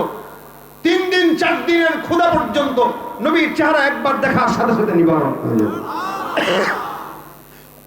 এটা ছিল সাহাবা আজমাইনদের রাসূলকে দেখার একটা প্রেম, একটা নেশা। এক সাহাবীর যুদ্ধের ময়দানে চোখ খুলে গেছে, জিহাদের ময়দানে গেছে, তো তোর একটা তীর এসে চোখে লেগে চোখ খুলে গেছে। এই চোখ হাতের ভিতরে নিয়ে রাসূলের কাছে দৌড় দিছে। ডাক দেয়া কে রাসূলুল্লাহ, চোখটা একটু লাগায় দেন। চোখ একটা আছে একটা নাই, বুঝেন অবস্থা। যুদ্ধের ময়দান থেকে চোখ হারায় চোখটা হাতে নিয়ে নবীর কাছে আসছে, হুজুর চোখটা একটু লাগায় দেন। নবী ডাক দেয়া কয় সবর করো, যুদ্ধের জন্য ঈমানের জন্য চোখ হারাইছো, তো চোখের বিনিময়ে আল্লাহ তোমার জান্নাত দান করবেন। রাসূলের কথা যেটা, চোখের বিনিময়ে জান্নাত দিবেন। সাহাবী কয় হুজুর আল্লাহর কাছে কি জান্নাতের কোনো অভাব পড়ছে? কয় না, সেটা তো করে নাই। কয় তাহলে আমার চোখ নিয়ে আল্লাহ আমাকে জান্নাত দেওয়া লাগবে কেন? বুঝেন না এই কথা আপনারা? প্রশ্নটা কি যুক্তি না অযৌক্তিক? আল্লাহর কাছে জান্নাতের অভাব আছে বলে না, তাহলে আমার চোখ নিয়ে কেন জান্নাত দেওয়া লাগবে? হুজুর আমি চোখও চাই, আল্লাহর জান্নাতও চাই। নবী বলেন বাপরে বাপ, কাম তো সারছে। নবী যেই জামানায় থাকবো, বেঁচে থাকবো, চোখ একটা থাকবে না। এক চোখ দিয়ে আপনারা দেখে তো মন ভরে না, দুই চোখ দিয়েই তো দেখে মন ভরতে পারি না, এক চোখ দিয়ে কিভাবে মন ভরে? নবীর চোখটা লাগায় দেন। রাসূল সাল্লাল্লাহু আলাইহি ওয়াসাল্লাম তার বরকতি হাতে চোখ নিয়ে সাহাবীর এখানে লাগায় দিয়েছেন। সাহাবী বলতেছেন, ইয়া রাসূলুল্লাহ, আগে যেটা ছিল ভালো, ওই ভালোটার চাইতে এটাই যেন পাওয়ার বেশি বেড়ে গেছে। জামানায় থাকবো আর আপনাকে দেখবো না, এটা কেমনে হয়? সাহাবাদের প্রেম ছিল এটা, নবীকে দেখার জন্য পাগল। আম্মা জান আয়েশা বলেন, কখনো কখনো ঘরের ভিতরে লাইট নিবানো। প্রত্যেকটা মানুষের একটা সূর্য আছে, সকালবেলা উদিত হয়। লানা শামসুল ওয়ালিল আফাক শামসাল্লাহর নবীর আম্মা জান আয়েশা রাদিয়াল্লাহু তাআলা আনহা বলেন, প্রত্যেকটা মানুষের একটা সূর্য আছে যেটা সকালবেলা উদিত হয়। আমি আয়েশার একটা সূর্য আছে প্রতিদিন এশার নামাজের পর আমার ঘরের মধ্যে উদিত হয়। আম্মা জান আয়েশা কখনো কখনো সুই দিয়া কিছু সেলাই করতেন। ঘরের ভিতর যদি বাতি নিভে যাইতো, নবী সাল্লাল্লাহু আলাইহি ওয়াসাল্লাম ঘরে তাশরীফ আনার পর আম্মা জান আয়েশা দেখতেন যে আমার সুইটা রাসূলের চেহারার বরকতে খাটের কর্নারে পড়ে আছে, দেখতে পেতাম। নবীর চেহারা এত বরকতময়, জাবির ইবনে সামুরা রাদিয়াল্লাহু তাআলা বর্ণনা করেন, আমি একবার উঠানের মধ্যে পয়গম্বরের চেহারার দিকে নজর দিয়ে দেখলাম, আল্লাহর নবী লাল দোরা কাটা একটা কাপড় দিয়ে সুন্দর করে উঠানের মধ্যে বসা। আল্লাহর নবীর সাহাবী জাবির বিন সামুরা বলেন, আমি আসমানের চাঁদের দিকে তাকাইলাম, আসমানে একটা চাঁদ জ্বলজ্বল করতেছে। জমিনের ভিতরে পয়গম্বর মুহাম্মদুর রাসূলুল্লাহ সাল্লাল্লাহু আলাইহি ওয়াসাল্লাম বসা। আমি একবার আসমানের চন্দ্রের দিকে তাকাই, একবার আমার বরকতি নবীর চেহারার দিকে তাকাই, আল্লাহর নবীর চেহারার দিকে তাকাই, বরকতি আসমানের চাঁদের দিকে তাকাই। জাবের রাদিয়াল্লাহু তাআলা ডাক দিয়া বলেন, আল্লাহর কসম, আমার কাছে মনে হলো ওই আসমানের পূর্ণিমার চাঁদের চাইতে আমার নবীর চেহারা কোটি গুণে বেশি সুন্দর। হাসান বিন সাবিত নবীর চেহারার দিকে তাকায় তাকায় দেখে আর কয়, ইয়া রাসূলুল্লাহ, আপনার চেহারা দেখলে প্রেমে পড়ে যায়। নবী একটা কবিতা মনে আসছে, বলবো নি? নবীর ডাক দিয়া বলতেছেন, হাসান বিন সাবিত, নবী একটা কবিতা মনে আসছে, মাথায় আসছে, আপনারা নিয়ে লিখবো নি? রাসূলকে লেখো। হাসান বিন সাবিত কবিতা রাসূলের চেহারার দিকে তাকায় তাকায় তাকায় তাকায় লেখে, ওয়া আহসানু মিন কালাম তারাকাতু আইনি ওয়া আজমালু মিন কালাম তারিদিন নিসা খুলিকতা মুবাররাআন মিন কুল্লি আইবিন কান্নাকা কদ খুলিকতা কামা তাশা। হাসান বিন সাবিত ডাক দিয়া বলেন, ওয়া আহসানু মিন কালাম তারাকাতু আইনি, এ দুনিয়ার কবিরা শুনে রাখো, কবি কবিতা লেখে তার ডার্লিং রে নিয়ে, যে হারাম সম্পর্ক তার নিয়ে লেখে, যত নষ্টামি ছড়ায় এই কবিতার মাধ্যমে, কিন্তু হাসানের কবিতা তার জন্য নাজাতের উসিলা হয়ে গেছে। রাসূলকে বলেন, ইয়া রাসূলুল্লাহ, ওয়া আহসানু মিন কালাম তারাকাতু আইনি, এই দুনিয়াতে আমার চোখ আপনার চেয়ে সুন্দর কোন মানুষকে জিন্দেগিতে দেখে নাই। আপনি এত সুন্দর, কত মানুষ দেখলাম এই জমিনে, কত মানুষ হাজার হাজার, কিন্তু আমার চোখ আপনার চেয়ে সুন্দর কাউকে কোনদিন দেখে নাই। ওয়া আজমালু মিন কালাম তালিদিন নিসা, জমিনে যত মানুষ আছে, মা বোনরা আছে, আদম পয়গম্বর থেকে আজ পর্যন্ত কোন নারী কোনদিন আপনার চাইতে বরকতময় কোন পুরুষ জন্ম দেয় নাই। সুবহানাল্লাহ। এ মুসলমান, আমিনার গর্ভে থেকে আমার নবীকে বের করার জন্য আল্লাহ পাক রব্বুল আলামিন আদম পয়গম্বর, আম্মা জান হাওয়া থেকে আমিনা পর্যন্ত যত মহিলাদেরকে নিয়েছেন, বুঝছেন, আমিনার মা, তার মা, তার মা, তার মা, তার মা করে করে আম্মা জান হাওয়া পর্যন্ত যত মানুষ গেছেন, আল্লাহ নবী বলেন, মা বাগাত ইমরাত নবীন কত, আমার দাদি, আমার নানি, নানির নানি, নানির নানি, নানির নানি, দাদির দাদি, দাদির দাদি, দাদির দাদি করে করে যত দূর পর্যন্ত গেছে, এই যত দূর সিরিয়ালে গেছে, এই সিরিয়ালে যতগুলো মহিলা গেছে, একটা মহিলাকেও কোনোদিন আল্লাহ জিনায় লিপ্ত করায় না। আমাকে বাঁচানোর জন্য এক বিন্দু পরিমাণে কেউ যেন বলতে না পারে মুহাম্মদের নানির দাদি অথবা তার দাদি কত চরিত্র ঝামেলা ছিল, এটা যেন কেউ বলতে না পারে। এই জন্য হাওয়া থেকে নিয়ে আমিনা পর্যন্ত প্রত্যেকটা মহিলা ছিল পুত পবিত্র, এবং দুনিয়াতে তারা একদম পুত পবিত্র অবস্থায় আল্লাহ পাক তাদেরকে হেফাজত রেখেছেন। এই জন্য হাসান বিন সাবিত বলে, কোন নারী আপনার মতো কোন পুরুষ জন্ম নেয় নাই আমিনা ছাড়া। খুলিকতা মুবাররাআন মিন কুল্লি আইব, আল্লাহ পাক রব্বুল আলামিন আপনাকে এমন ভাবে সৃষ্টি করলো যেন জমিনের সমস্ত আইব ত্রুটি থেকে আল্লাহ পাক আপনাকে একদম বেছে বেছে বানাইছেন। একটা বিন্দু পরিমাণ, চুল পরিমাণ কোন ত্রুটি আপনার সৃষ্টির মধ্যে রাখেন নাই। এজন্য শামাইলে রাসূলের বর্ণনা আছে, নবী সাল্লাল্লাহু আলাইহি ওয়াসাল্লাম যেখানে যেমন দরকার ছিল আল্লাহ পাক তাকে তেমন সুন্দর বানায় দিতেন। সুবহানাল্লাহ। দেখবেন অধিক সাদা যারা একদম সাদা দেখলে কেমন কেমন রোগী রোগী লাগে, তাদের সঙ্গে যখন নবী মিশত নবীরে হলদে বর্ণের সুন্দর মনে হতো, দুধে আলতা এমন সুন্দর। আর যদি কোনো লম্বা মানুষের সঙ্গে মিশত যেন নবীকে খাটো মনে না হয়, আল্লাহ পাক তার মত করে সাইজ দিয়ে দিতেন। আর যদি অধিক খাটো মানুষের সঙ্গে মিশত তখন তার চেয়ে একটু লম্বা বানায় দিতেন। সুবহানাল্লাহ। এ মুসলমান, যখন যেমন আল্লাহ পাক আমার নবীকে তখন তেমন বানাইছেন। কাআন্নাকা কদ খুলিকতা কামা তাশা, যেন আপনি যেমন চেয়েছেন, আল্লাহ যেমন চেয়েছেন তেমনি আপনারে বানাইছে। এটা হলো আপনার আমার পয়গম্বর মুহাম্মদুর রাসূলুল্লাহ সাল্লাল্লাহু আলাইহি সাল্লাম। এত মর্যাদা দিলেন, এত মহব্বত করলেন, এত মহব্বত দিয়ে বানাইলেন যে আল্লাহ নিজেই প্রেমে পড়ে গেছেন।